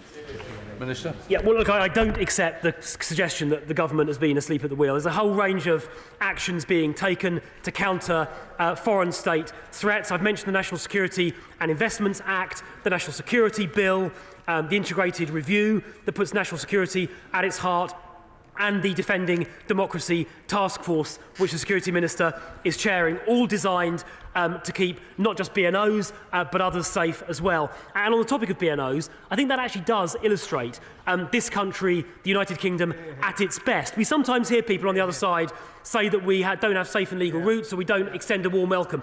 Well, the over 100,000 British national overseas from Hong Kong that we have welcomed with open arms, the 24,000 people we've welcomed from Afghanistan via safe and legal routes, the 25,000 people that came from Syria under the UK resettlement scheme and other schemes, and more than 200,000 people that have come from Ukraine, all illustrate what an open and welcoming country this is, and the approach that this government takes to genuine and legitimate refugees. Henry Smith. Thank you, Mr. Speaker. It isn't just nefarious activity from the Chinese Communist Party through the so-called police stations in this country and other parts of the world, but it's also their commercial activities and their activities in academia that are a threat to our national security. BGI is a company that is harvesting genomic information from people around the world, for example, through prenatal tests. Can I have an assurance from the government that the Defending Democracy Task Force won't just be looking at the so-called Chinese police stations operating in this country, but all of those aggressive acts that have been carried out by the Communist Chinese state? Minister. Well, I think my honourable friend, Member for Crawley, is absolutely right to draw attention to what the Chinese government is doing in seeking to infiltrate academia and certain sensitive technologies. I saw this at first hand during my time as technology minister, and I must say to the House, I was deeply concerned by what I saw. The channel, the machinery of government for dealing with that isn't the Defending Democracy Task Force. There are various other arms of government dealing with that. The powers that exist under the National Security and Investment Act give the government, I think in the first instance it's what used to be the Bayes Secretary, powers to take action, and I can assure the honourable gentleman the government is very alive to this. I saw it when I was Tech Minister, and I can assure him that the government is vigilant, it is alert, and action is being taken. Jim Shallow. Thank you, Mr. Speaker. Can I thank the Minister for his responses to the questions? But can I ask him, will the Minister outline what steps have been taken to secure the safety of Chinese expats within the United Kingdom who are frightened of the reach of the Chinese government arms in the United Kingdom of Great Britain and Northern Ireland? I have some constituents, Chinese expats, who have told me they feel that they've been followed. They're pretty sure that their phones have been tapped. So what assurance can I give to my Chinese constituents about their privacy, about their security and about their safety? Well, I appreciate the question that the member for Strangford asked there. I would just strongly urge him that if there are particular constituency cases he's aware of where individual constituents feel they're being in any way targeted, I would just very strongly urge him and his constituents to contact the police, I guess the PSNI in the first instance, who can then of course escalate the matter if required. Please do report that quickly. I'd say the same in fact to any member of this House, so they can be quick, and I can assure him those matters will be quickly investigated, action taken as well. Secretary Batty. Thank you, Mr. Speaker. The constituency of Meriden has become home to many people from Hong Kong. Can the Minister reassure my constituents that we take our moral duty to protect political dissidents very seriously, and they should be free from harassment from any inch of UK soil? And of course, I don't just mean Chinese police stations, but also from IRGC cutouts as well. Yeah, well, my honourable friend makes an extremely important point. It's a long-standing principle in this country that we will ensure the freedoms and the rights of all of those who reside on our soil. We will protect them from threats to their freedom by whoever those might be perpetrated, including and perhaps even especially foreign states. So my honourable President made a very important point, and he is absolutely right to make it. Michael Fabricant. I thank the right honourable lady opposite for tabling this urgent question, though I do doubt whether the Chinese community will be thanking her after she made her cheap political point, which rather spoiled the questions that she was asking. But my right honourable friend will be aware that it's not just foreign actors like China who are active in this country, but also those of Iran. What does my right honourable friend think that he can do to protect journalists who seek to criticise correctly not only the regime in China, but also that which is happening in Tehran and the rest of Iran?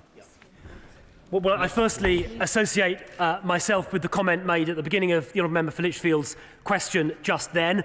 In relation to press freedom, it is of course a long-standing, centuries-old principle in this country that the press are free and should be free from interference, including interference by foreign states, and that includes, of course, Iran. We are actually at the moment working very closely with, I suspect, the Iranian media outlet that was targeted shockingly and shamefully and disgracefully by the Iranian regime to ensure that they can and will continue to operate from UK soil, as they are perfectly entitled to do. We now come to the statements. I call the Minister.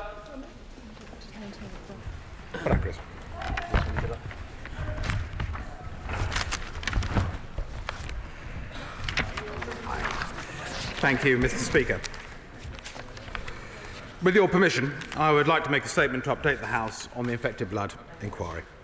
The Government welcomes the publication of the Infected Blood inquiry's second interim report. I'd like to thank Sir Brian Langstaff and all those who have contributed. The Infected Blood inquiry has done a huge amount of work on an intensely complex issue, ensuring that victims' voices are heard. I've been deeply moved by the testimonies outlined in the latest report, and the victims' bravery in coming forward should not be overlooked. The issuing of the second interim report, specifically on compensation, was not anticipated by the Government until we were informed by the inquiry in February this year. However, we very much appreciate and welcome Sir Brian taking this approach. The Government is considering intensely the recommendations outlined in this report, and work is underway at pace across all relevant departments to respond fully.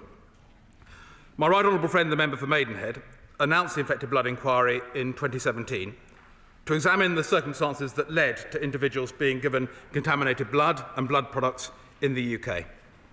The inquiry, chaired by Sir Brian Langstaff, commenced on the 2nd of July 2018, and I'd like to reiterate our total endorsement for my right honourable friend's point that the contaminated blood scandal of the 70s and 80s should simply never have happened. In tandem with the ongoing inquiry, my right honourable friend, the member for Portsmouth North, as the then Paymaster General, commissioned Sir Robert Francis KC to produce a compensation framework study in anticipation of a recommendation from the inquiry to set up a compensation scheme. The findings of this study were published in June 2022. Shortly after this, Sir Brian published his first interim report of the Infected Blood inquiry in July 2022. In his report, Sir Brian recommended that the Government make interim payments to infected individuals and their bereaved partners. The Government accepted this recommendation in full on the 17th of August 2022, and interim compensation payments of £100,000 have been paid to those infected individuals and their bereaved partners registered with existing support schemes. As I said to the House in December, we have much to do, and I wish to assure the House that this is a priority for the Government and we will continue to progress it. Those are my words in December, and I would like to assure the House that this commitment absolutely remains.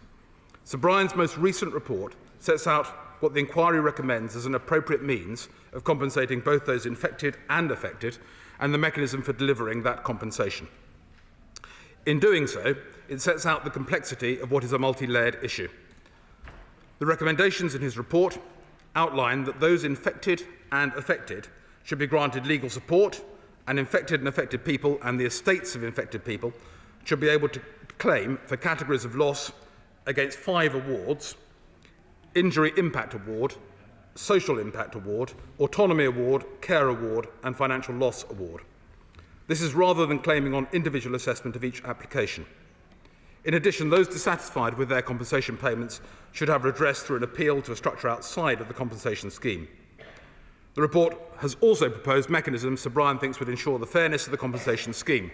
He has recommended that a scheme is administered by an arm's-length body, chaired by a High Court judge or equivalent, and advised by legal and medical professionals, as well as the beneficiaries of the scheme. In addition to this, Sir Brian has proposed that the route through the courts should still remain open to beneficiaries. Sir Brian has agreed with much of Sir Robert's study, though there are also differences in approach. For example, Sir Robert outlined in his study that the scheme should be delivered locally in each of the 4 nations, as this was the preference of the victims. Sir Brian has recommended that the scheme is delivered by a central body, whilst continuing the support provided by the existing infected blood support schemes, which should be continued and guaranteed for life by legislation or secure government undertaking. There is also divergence in the consideration of scope of those eligible for compensation payments, including the extension of payments to those with hepatitis B and not providing payments to the estates of those affected. Sir Brian's interim report is detailed and it's only right that the Government will need to consider the complexities they set out thoroughly when preparing our response. The House will recognise that health is a devolved matter, and I'll be discussing the report with my colleagues in the devolved administrations. As I said at the start of my statement, the Government welcomes the publication of the Infected Blood Inquiry's second interim report to assist its ongoing work. However, we do not underestimate the complexity of these recommendations, which do need careful consideration.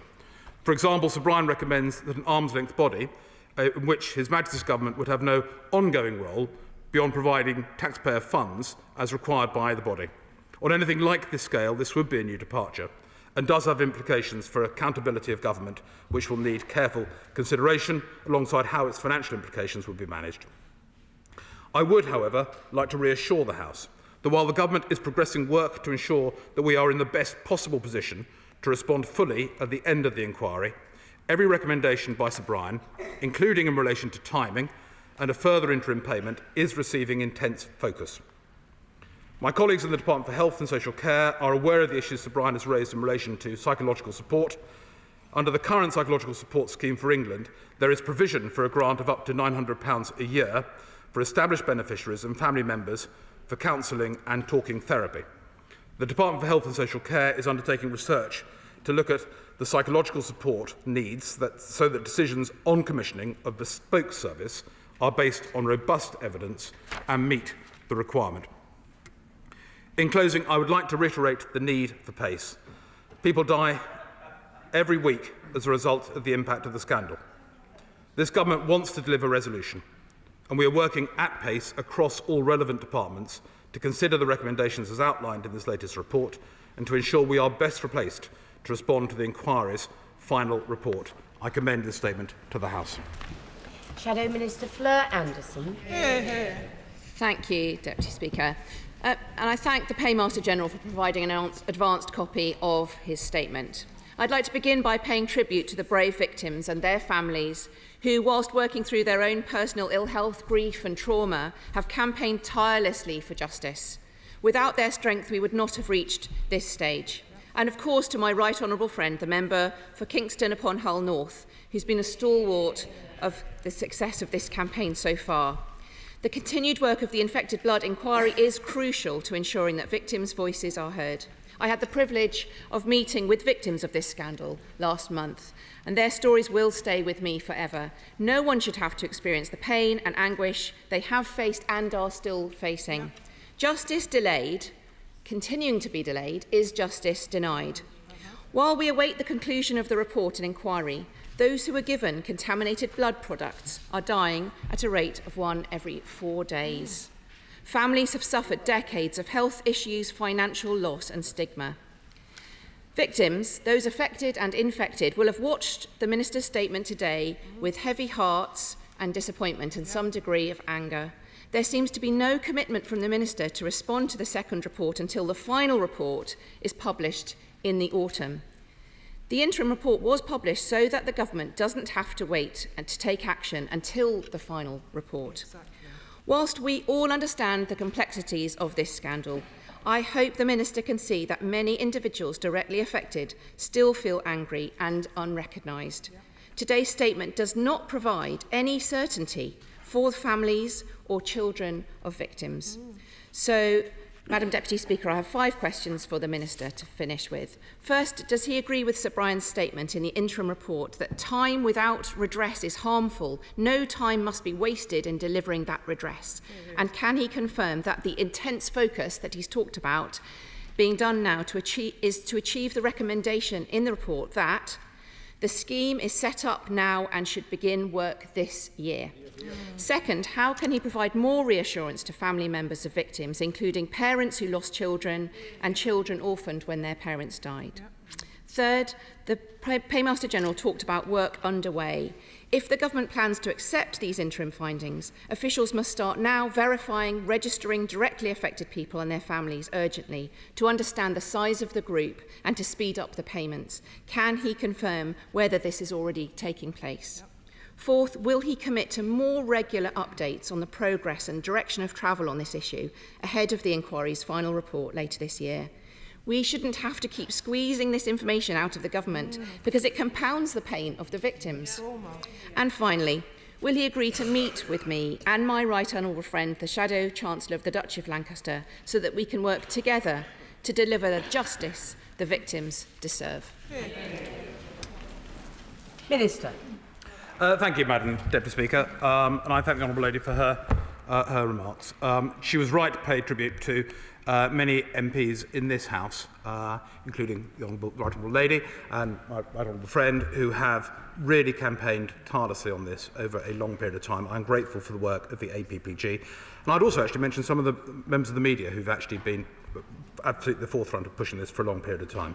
But above all, the Honourable Lady is right to refer to the victims. And I know, I'm very conscious of the fact that there will be tens of thousands of people watching this statement today who are desperate to see a resolution of this. Every time there is another iteration, every time there is a cause for me to be in this place, it is a source of anxiety and of concern and of worry and of, I'm afraid, I'm sure, disappointment every time there is another statement and we don't have the final resolution. What I would say is we've travelled a long way. So it was 6 years ago this was announced. It was 5 years ago that Sir Brian started work.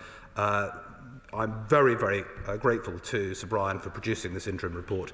A lot of it is very similar to Sir Robert Francis' report, though there are differences. We do need to do the work. So on the points that the Honourable Lady raises, we've been focused on ensuring that at the conclusion of Sir Brian's inquiry, we're able to come forward in the very best place, the best place possible to do it. That does not preclude doing something earlier if we are able and have the means to do it. Registration is not as yet taking place, but I'm absolutely mindful of the fact that whereas for the previous interim payment there was a defined set of people and bereaved partners, were that recommendation to be taken forward, that requires registration, and that inevitably takes time, as we are all aware. I absolutely will continue to, although honourable members and right honourable members will be aware that this is no more than an update statement.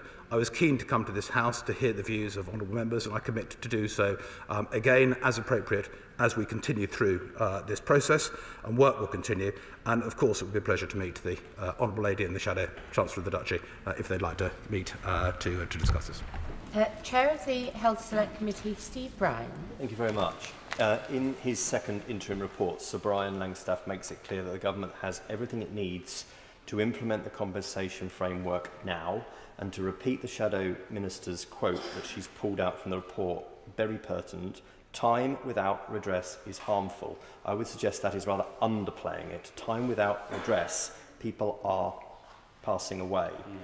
Currently, Madam Deputy Speaker, these infected blood support schemes make regular ex gratia payments to those who are infected and bereaved partners. Will the government make this provision statutory? Minister. I thank my honourable friend for the question, and I don't dispute for a second the comments that have been of Sir Brian that has been referred to by my honourable friend and the honourable lady, that time without redress is harmful. We want to see progress on this, which is why we are working at pace to deliver it. Sir Brian makes a specific recommendation that the ongoing ex gratia payments should be put on a statutory basis or receive a similarly strong government commitment. I'm not in a position to respond to recommendations today. It's been 8 working days since the report landed, but all of these recommendations will be taken very seriously. SNP spokesperson Martin Day. Thank you, Madam Deputy Speaker. May I put on the record my gratitude for advance sight of the statement today, and also for the work of the Infected Blood Inquiry. I suspect there will be a considerable amount of consensus in the House on this issue. I have, over the years, been appalled at the personal testimony I've heard from my constituents, their 40 years of struggle, and the realisation that this scandal could have affected any one of us. It is a tragedy which simply should never have happened, and it has been made worse by decades of delay, first in preventing further use of contaminated factor products, in identifying victims, and then in delivering compensation. And as we know, the infected blood scandal took place before devolution, while healthcare in Scotland was the responsibility of the UK Government, and the financial powers to deliver compensation still lie with Westminster. It is entirely appropriate to therefore have a scheme delivered by a central body, as recommended by the inquiry. Over the years, there have simply been too many delays and denials impacting victims and their families. As Sir Brian Langstaff, he's absolutely spot on when he says in the interim report, and we've heard this a couple of times already today, but I make no apology for repeating it. Time without redress is harmful. No time must be wasted in delivering that redress. It is therefore imperative that the recommendations to widen the interim compensation payments are carried out, and this should be done before the final compensation scheme is set up. So will the UK Government accept the recommendation of the inquiry that the interim compensation payments be widened and delivered without delay? And finally, when will the Compensation Systems Independent Chair be appointed? Can we have a detailed timescale for this? Minister. I thank the Honourable Gentleman for his comments, and can I also thank him particularly for him welcoming the concept of a central body. That was an area of not dispute, but I think there was a slightly different emphasis placed between Sir Robert's report and Sir Brian's report as whether it should be delivered locally through each of the 4 schemes or through a UK scheme. The Honourable Gentleman is absolutely right. This happened in the 70s and 80s, long before devolution, and there's a clear recommendation from Sir Brian, which I'm glad to hear that the Honourable Gentleman endorses. He raises 2 points about the interim compensation payment being widened and there being no delay in its implementation, and also regarding the appointments of individuals. This all depends on the government's response to each of those recommendations. The Honourable Gentleman will accept that. There are a number of things that could be done, though, to speed up the process. If we were to go down the route, if we were to agree with Sir Brian's recommendation to have an ALB, there are mechanisms whereby individuals could be appointed on an interim basis prior to the ALB being formally constituted. And all of this is in the mix as we work through our response to his report. Father of the House, Peter Bottomley. Mr. Speaker, the main views from the All-Party Group will come from the Right Honourable Lady. Can I say to the Minister, we recognise there's going to be a great deal of work that needs to go into this. As a minimum, can I put to him that he should come back to the House before the summer break to say how far the government has got in considering recommendations and which ones they're going to accept? Can I ask him if he'll set up a register so those who think they will have claims to make can both put their names forward and be able to receive updates from government directly rather than just through the mainstream media? And can I say to him that the voices of former Secretary of State for Health, that the totality has been a failure by the British state, and that the pain and suffering has gone on far too long, are words endorsed right across the House and by the country as a whole, and that we want the action that Sir Brian Langstaff has asked for, which is the scheme should be set up this year. Minister. I thank my right honourable friend, and I thank him for recognising that there is a great deal of work to be done, which there is. I've already referred to the register point. Were we to adopt the recommendation, which is a very clear recommendation from Sir Brian, about an interim payment, which goes more widely than the last scheme, that does require a registration scheme, and I appreciate that that would take time itself, so that needs to be established at a very early stage if that recommendation is accepted. I will come back and update the House. I will do so as is appropriate. I hope that would certainly involve before the summer break. Dame Diana Johnson. Thank you, Madam Deputy Speaker. And can I thank the Minister for making the statement today.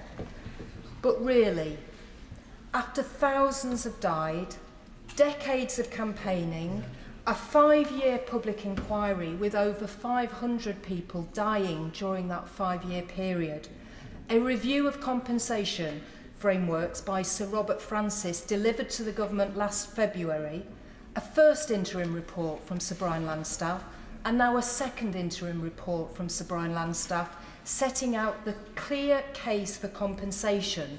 Enough is enough.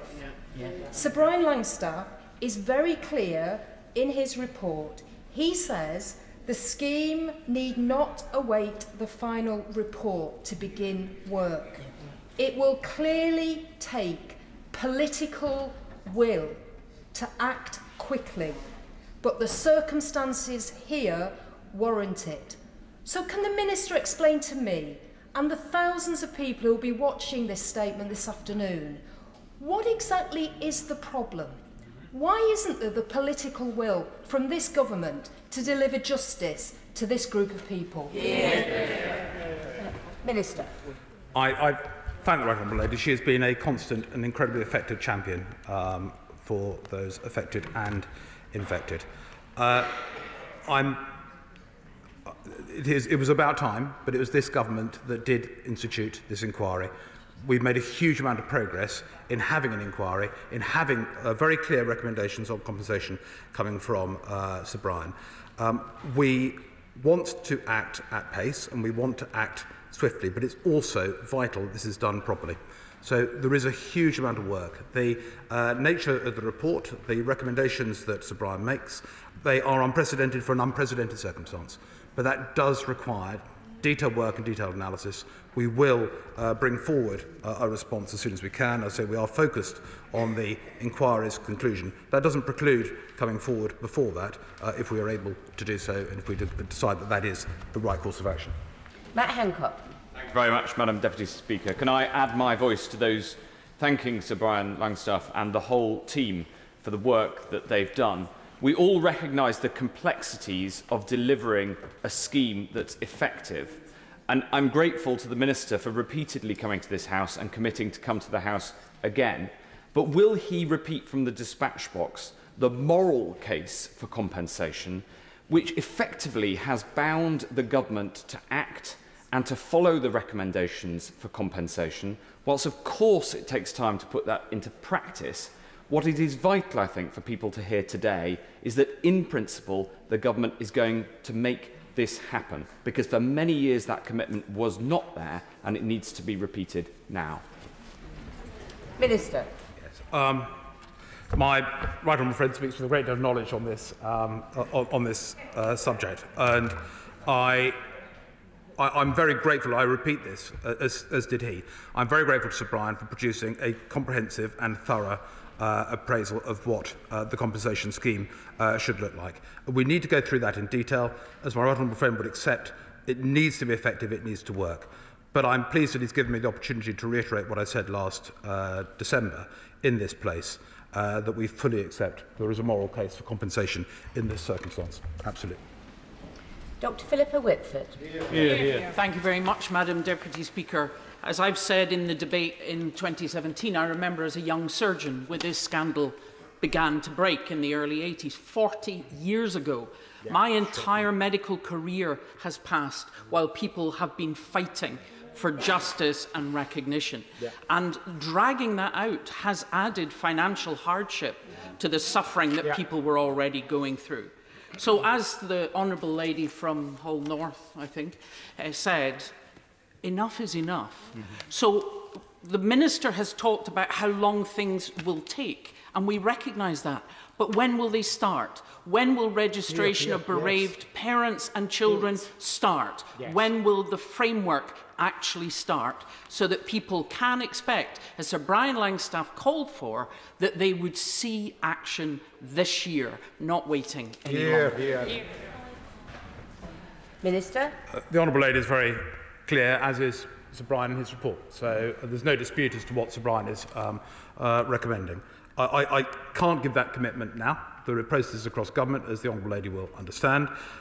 We are working at pace. We are going through the report in great detail. As I say, it's been a short period of time since that report landed with us and on all of us, and it is detailed, it is comprehensive, and it does need work. But we will be coming back to the Honourable Lady and to this House. Sir Mike Penning. Madam Deputy Speaker. Madam Deputy Speaker, the first shadow portfolio I had in 2006 was the Shadow Health Minister with this portfolio. So I met many of the victims straight away that had been crying out. The 80s is when this started, but actually we didn't really know until into the 90s what was creating it. And I'm no expert on this, but that's the sort of thing that was coming forward. So I'm very proud that this government has done something that I promised as the Minister what we would do to those victims. But it's been taken too long. If there is a moral position for this, the victims out there are still suffering. Their loved ones are suffering if they've lost their loved one. And it's not just financial, it's actually broken people's hearts and minds as well. But their scepticism on this I think might be also fuelled by the fact that the government initiated an inquiry by Baroness Cumberledge into the Primavos debacle and disaster, and the government ignored that, literally ignored their own inquiry. So can the Minister understand the concerns of victims and other members of this House that are a little bit sceptical about delay? Minister?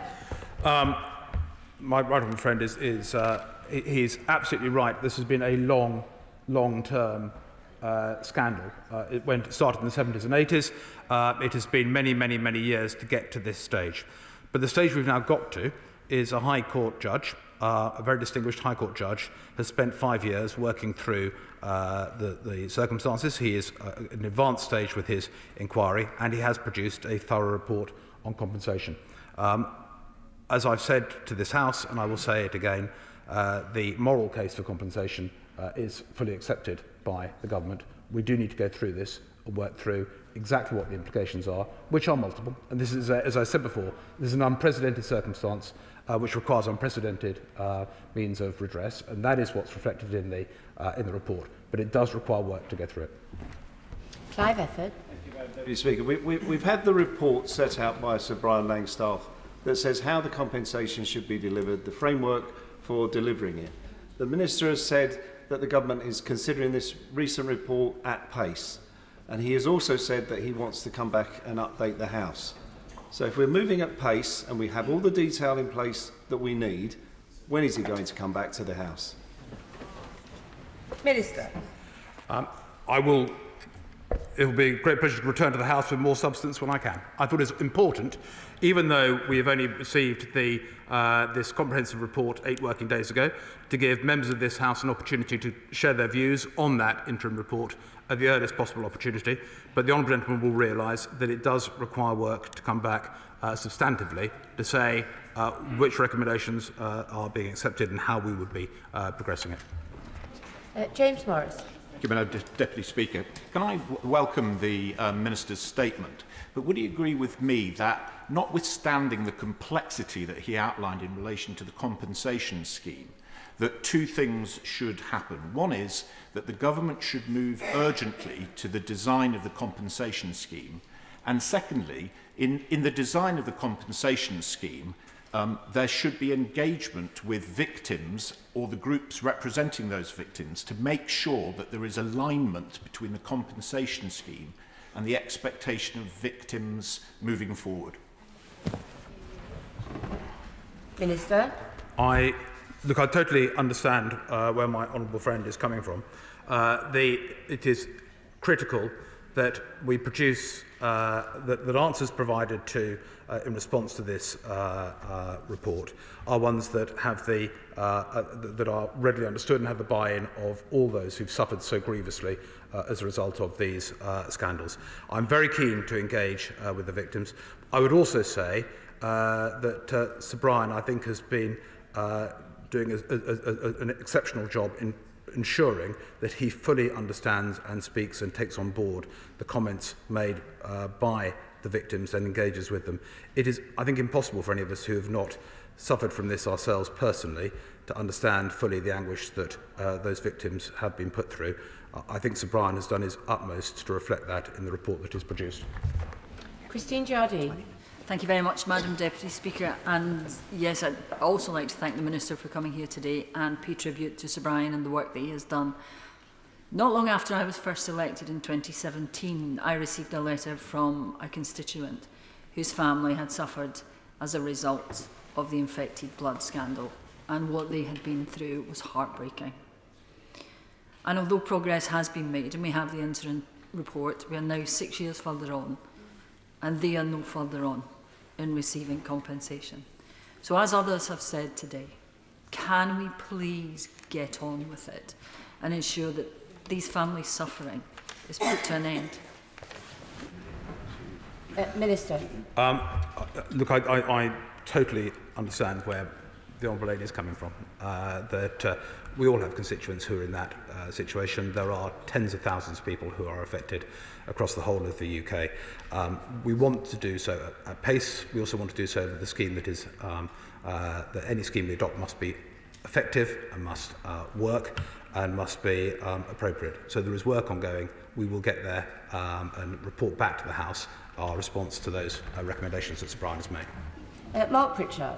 Thank you, Madam Deputy Speaker. Can I welcome the Minister's intense focus on this, but can I join members from across the House, not on a personal basis, because I think the Minister is one of the best in the government, but on behalf of my constituents, that this has taken a long time, and of course it has to be thorough, and I'd like to put on record my thanks to Sir Brian and Sir Robert, but can the Minister assure the House that their difference of opinion about how the compensation may or may not be delivered, whether nationally or through the devolved administrations, will not cause further delay, that post the final report being published, there won't then be a further consultation on whether it's devolved or national, and in particular on children affected who've lost loved ones and parents, whether there could be interim payments more quickly, because some of them are really suffering financially, let alone the loss of their parents. And on the 5 categories, he mentioned social impact. Clearly the loss of a parent is the biggest social impact of all. Minister. To reassure my honourable friend, when I referred in my statement to areas where there were different nuances, different views presented by Sir Robert and Sir Brian, I don't want that to be overstated, and I wouldn't have wished to have done so. Sir Brian had the benefit of Sir Robert's report. I think he would say that he found it extremely useful that study was undertaken, so he was able to consider Sir Robert's report before coming up with his own recommendations. But we must not allow any difference between the two, which is mainly of nuance, to get in the way of our proper and full consideration of Sir Brian's report. The honourable gentleman also refers, as of other honourable members, to interim payments. All I can say is that there is a very clear recommendation from Sir Brian. We are working through all of this, and we will be returning to the House in due course, having had an opportunity to review fully those recommendations. Barbara Keeley. Thank you, Madam Deputy Speaker. My constituent's father died following infected factor 8 treatment. The family did not feel they could grieve openly because of the stigma around HIV and AIDS at the time of his death. My constituent has told me that although a compensation payment would not bring back their father, it would finally give the family a sense of closure. Does the Minister accept the symbolic importance of compensation payments? And will the government now commit to including children who have lost a parent in the scope of the compensation scheme, as recommended by Sir Brian Langston? Minister. I think one of the very, very worst aspects of many dreadful aspects of this scandal is the stigma to which the Honourable Lady refers. To go as a child through the circumstances of being extremely ill, but for your parents to then be worried about the stigma and moving house or moving school or moving work, it is deeply, for those of us shocked reading it now, and in many cases we're 20, 30, 40 years on from the circumstances, it is an absolute hell these people went through, with the stigma laid on top of dreadful circumstances. And I'm grateful to the Honourable Lady for reminding us of that. I'm afraid I'm not in a position, though, to make piecemeal comments regarding the recommendation that Sir Brian has made. I think it is, as I've said before, it's vital that he produce this report. It's a very comprehensive report, and we do need to go through it thoroughly and then produce a response in due course when we've had a chance to do so. Kevin Foster. Thank you, Madam Deputy Speaker. You know, the length of this scandal can be summed up with the fact that my predecessor spent 18 years pursuing certain cases, and I've spent the last 8 years pursuing the same cases to try and bring them to resolution. Now, the Minister rightly says there's work to be done following these recommendations, but what timescales has he set for that work to be done in terms of them being able to prepare a response, and also what work has been done in preparation for potential recruitment of people to actually deal with many of these claims via the structure proposed? And from experience with another complex compensation scheme stretching over decades, that is far easier said than done. Minister. My honourable friend raises good points. There is work was undertaken prior to the release of the second interim report based on Sir Robert's original study, which helps us considerably. We're now working at pace to go through the changes, but also going through what the government's stance will be overall. But we are working at pace. I'm not going to set a timeline to it, but we are. On recruitment, Martin Friend raises a good point, that if a ALB route is the way forward, there's no time needs to be lost in finding a route for good people who've got expertise to be brought into the process prior to the formal establishment of an ALB, if that's the route we go down. Drew Hendry. Thank you, Madam Deputy Speaker. The gut-wrenching truth of the matter is that people are decaying and dying while his government dithers and delays. The people who are concerned in this will have heard nothing new today from the Minister. So can he, for their benefit, so that they know he's fighting for them, confirm that he believes the recommendations to widen the scope of the payment should be agreed? And will he fight for those compensation payments to be made this year to the people affected? Minister. What I would say to the Honourable Gentleman is that it would be wrong to characterise the circumstance today as there being one of no progress. The fact that Sir Brian Langstaff has produced his report is a huge step forward. As I say, it is fantastic that he has come forward with the second interim report specifically on compensation. I already accepted on behalf of the government, I speak on behalf of the government, on behalf of the government I accepted the moral case for compensation back in December. We now need to go through what Sir Brian has written, which has been the culmination of many years' work, and then take decisions on that, and then come back to the House. Jonathan Tinockley. Thank you, Madam Deputy Speaker. And I welcome the government's clear determination, as shown by the Minister today, to move faster towards a just resolution to this sad and terrible scandal. As an MP representing a Huntingdon family devastated by this affair, who were long concerned at the inability to engage with ministers, will my right honourable friend now confirm that ongoing engagement with victims' families will take place with proper understanding for their tragic plight? Minister. Thank you, Madam Speaker. And I can confirm to my right honourable friend, yes, if there's... I previously met, I think most of us in our constituency capacities have been aware of the victims of this dreadful scandal. Through the Right Honourable Lady in the APPG, I had the privilege of meeting representatives of those infected and affected, and I'm more than willing to do so again as we continue to progress our work on this. Ian Lavery. Thank you, Madam Deputy Speaker. The Minister is absolutely correct. There's tens of thousands of people fixed to their televisions today expecting a resolution to this inquiry. They're disappointed. I'll tell you why they're disappointed, Minister. Because they haven't got time on their side. There's hundreds have already died, and there's more dying on a week-by-week basis. They haven't got time on their side. So we need to ensure that the government respond fully to this report. We need to ensure that the government set out a clear timetable on actions for this report. Remember, there's people dying as the government are dithering and delaying. Minister. The honourable gentleman is absolutely right, alas, that the victims of this continue to die. Actually, Sir Brian makes a comment in his second interim report that we don't necessarily know the full scale of the medical impact of what went on in the 70s and 80s, and conditions are, in some cases, worsening. So the point is absolutely well made. The honourable gentleman says we must respond fully. We must, and we will do so when we have done the work that is required. Damien Moore.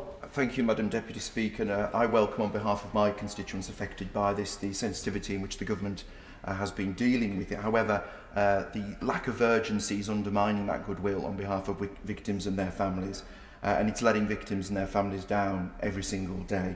How long is it going to be between accepting one of these points and implementing them? Would it not just be easy to implement them now? And I think listening to members and the way they've spoken today, the best thing to do would be to implement them and work on getting this support to families as soon as possible. Minister. I thank the honourable gentleman. There is urgency, I can assure him, in terms of our response. As I say, it was 8 working days ago that the report was produced. We are working at pace to go through it. We will continue to do so. We need to determine our view on all of those recommendations, but that does not necessarily preclude us taking individual steps between now and the conclusion of the inquiry, and we will continue to work. Jessica Morden. Thanks, Madam Deputy Speaker. Please don't delay this any longer. I know the Minister will say it's complicated. He said that at the last statement, but the government's known about this for a long, long time and should have been preparing. And bereaved families like the Smiths in my constituency, whose case I've been raising for 18 years now, need interim payments now. Does the Minister really get that those who have waited years for justice and for redress just can't afford to wait any longer? Minister. I'm familiar with the constituency case of the Honourable Lady. She's raised it many times, and I'm familiar with the sad story, which is one of so many around this House. I cannot add to what I've said earlier. I recognise the strength of feeling in this House and in the infected and affected communities. We absolutely do, and I'm grateful that we have, with Sir Brian's report, a really thorough analysis for us to work through.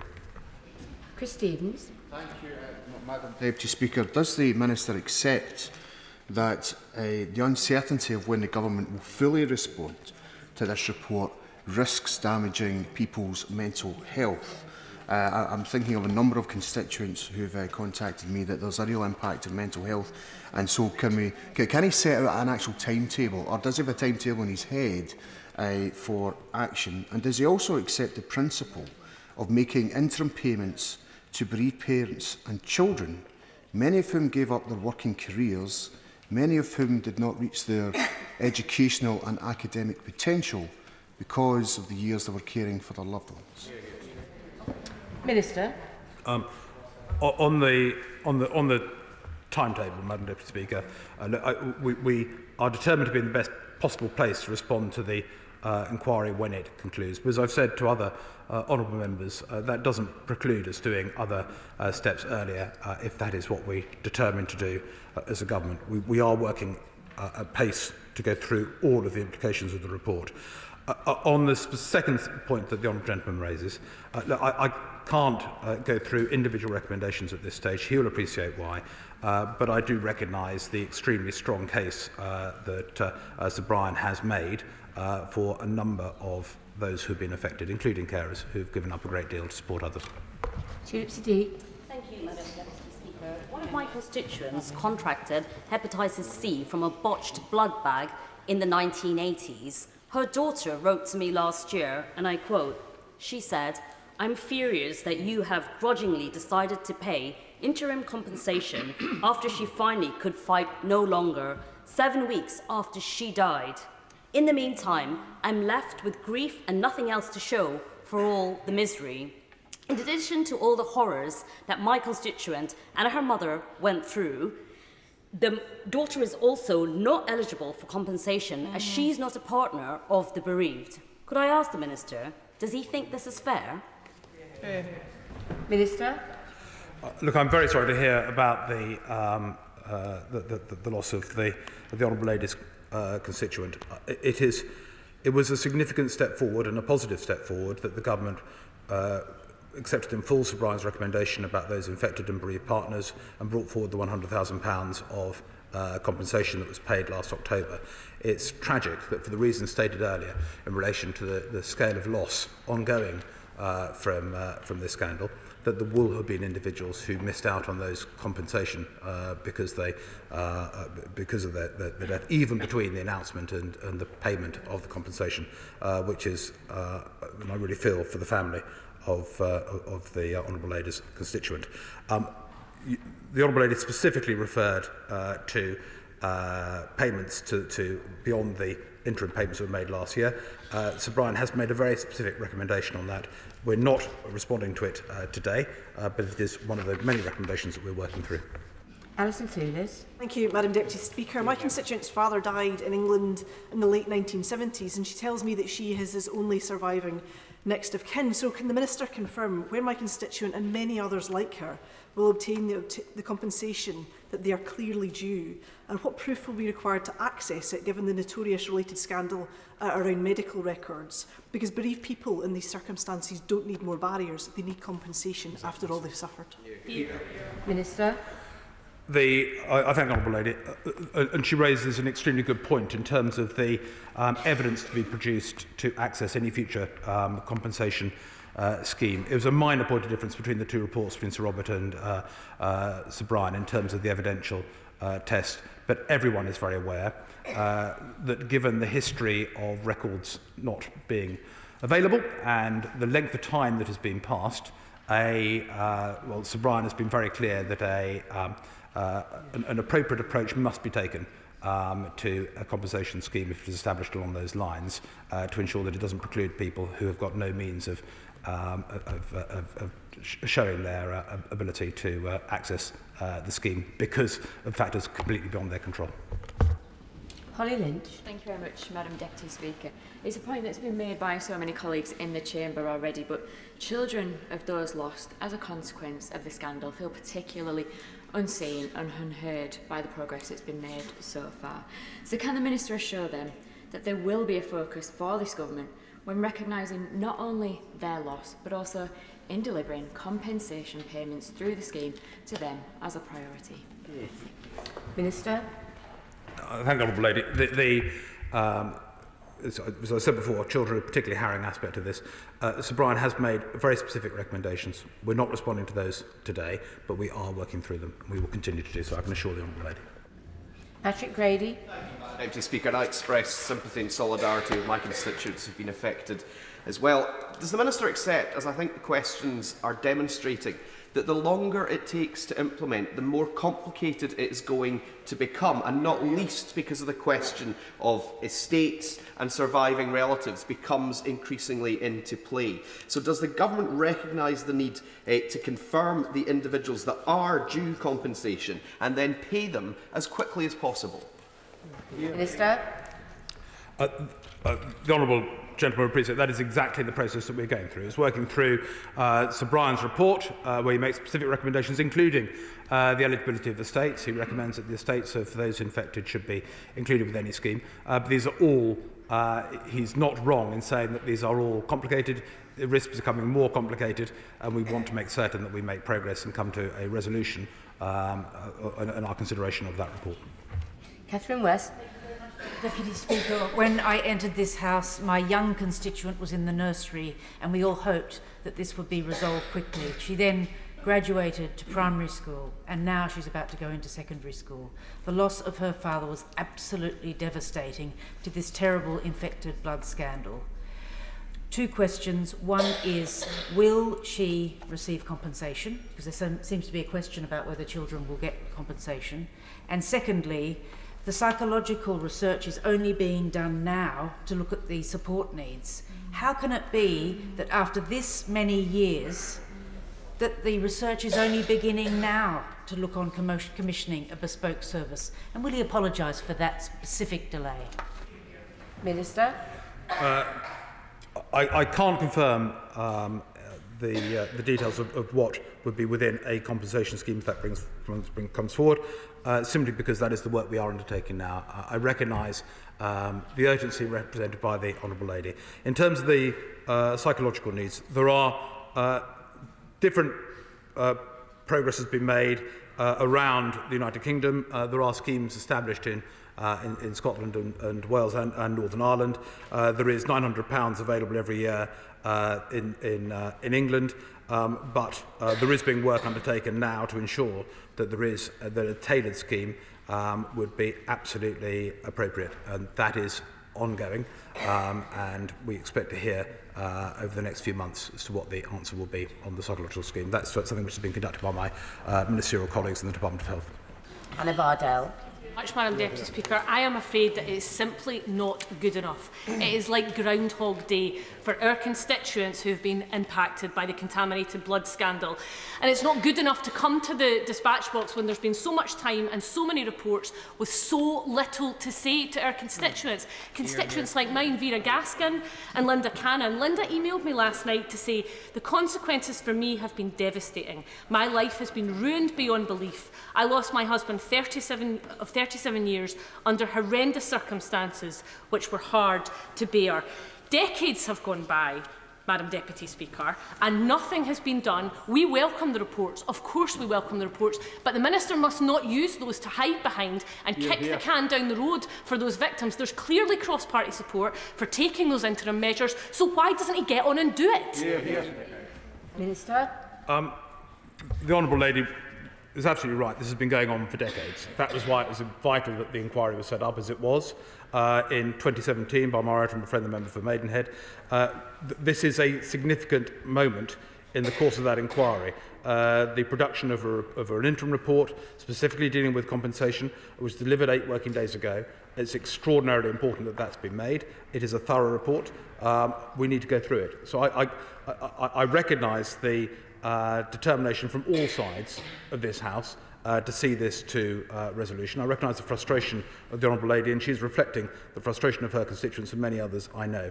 But it was only during the Easter recess that this report was established. We need to work through it, and we need to come back to this House when we've done that work. Charlotte Nichols. Thank you, Madam Deputy Speaker. Today's statement is incredibly light on substance or actual commitments, and there is no reason that the government could not begin verifying and registering those affected in preparation for the publication of the final report for the swift delivery of compensation. The Minister's own statement reiterates the need for pace, and yet there's no commitment to even beginning this or a vague timeline when this might be begun at a time when victims are dying every week and we're in a sustained cost of living crisis. Justice delayed is justice denied. Why is the government causing further unnecessary delays with their inaction? Have the victims and their families not already suffered more than enough? Minister. I recognise the determination of the Honourable Lady. It is fair to say that in terms of registering those who may be eligible for a future compensation scheme, those registered would have varied between the Sir Robert Francis study and the report produced by Sir Brian Langstaff. So we do need to do the work. We do need to ensure that we have absolute clarity on which approach we're taking, and that is announced, and there is clarity for the victims. But I absolutely there will be no unnecessary delays, as the Honourable Lady puts it. There is, however, a need and a necessity to do the work to make certain that we have an effective and proper and appropriate response to what is a very thorough report. Jamie Stone. Thank you very much, Madam Speaker. I have a constituent called Brian Ross, and I have his permission to use his name here. His family have been known to my family for generations. He received contaminated blood in the 1980s, and like so many others, is left susceptible to cancer. And I've sat down with him and I've talked to him about the stress, the fear, the really black fear that surrounds him and his family. For Brian Ross's sake, can I ask the Minister to make sure that nothing impedes some scheme for him? We don't know how long he's got. And in working with the victims, their legal representatives, and indeed, the Minister mentioned the devolved institutions, let's make sure that nothing is a glitch in all this. And please do this for Brian Ross's sake. Minister. The Honourable Gentleman speaks from the heart, and I totally recognise the issues that he raises on behalf of his constituent, Mr. Ross. I can only reiterate that we've come a long way on this subject. 2017, this was established. We now have a thorough report specifically on compensation. That is a major step forward from where we were at any stage prior to 8 days ago.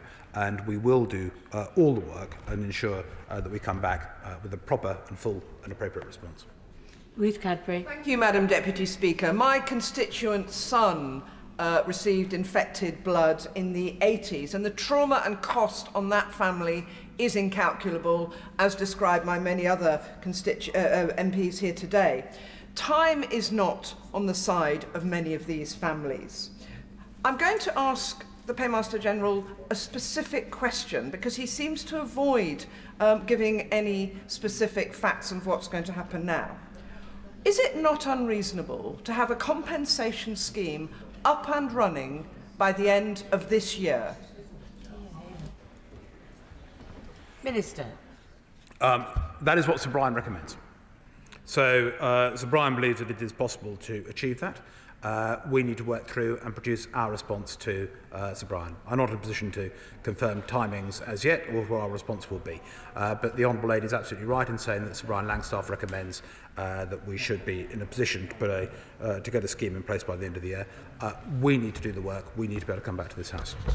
Stuart C. MacDonald. Thank you, Madam Speaker. Could I first of all argue in favour of the importance of the independence of the compensation scheme? I think many, perhaps not all, people here would argue that the Windrush compensation scheme, for example, was hindered by its lack of arm's length from the Home Office. And secondly, could I also ask, in anticipation that the Government does accept recommendations about the scope of the compensation scheme, could he look to use information from the infected blood support schemes to start registering and verifying those who will qualify right now in order to save some time further down the line?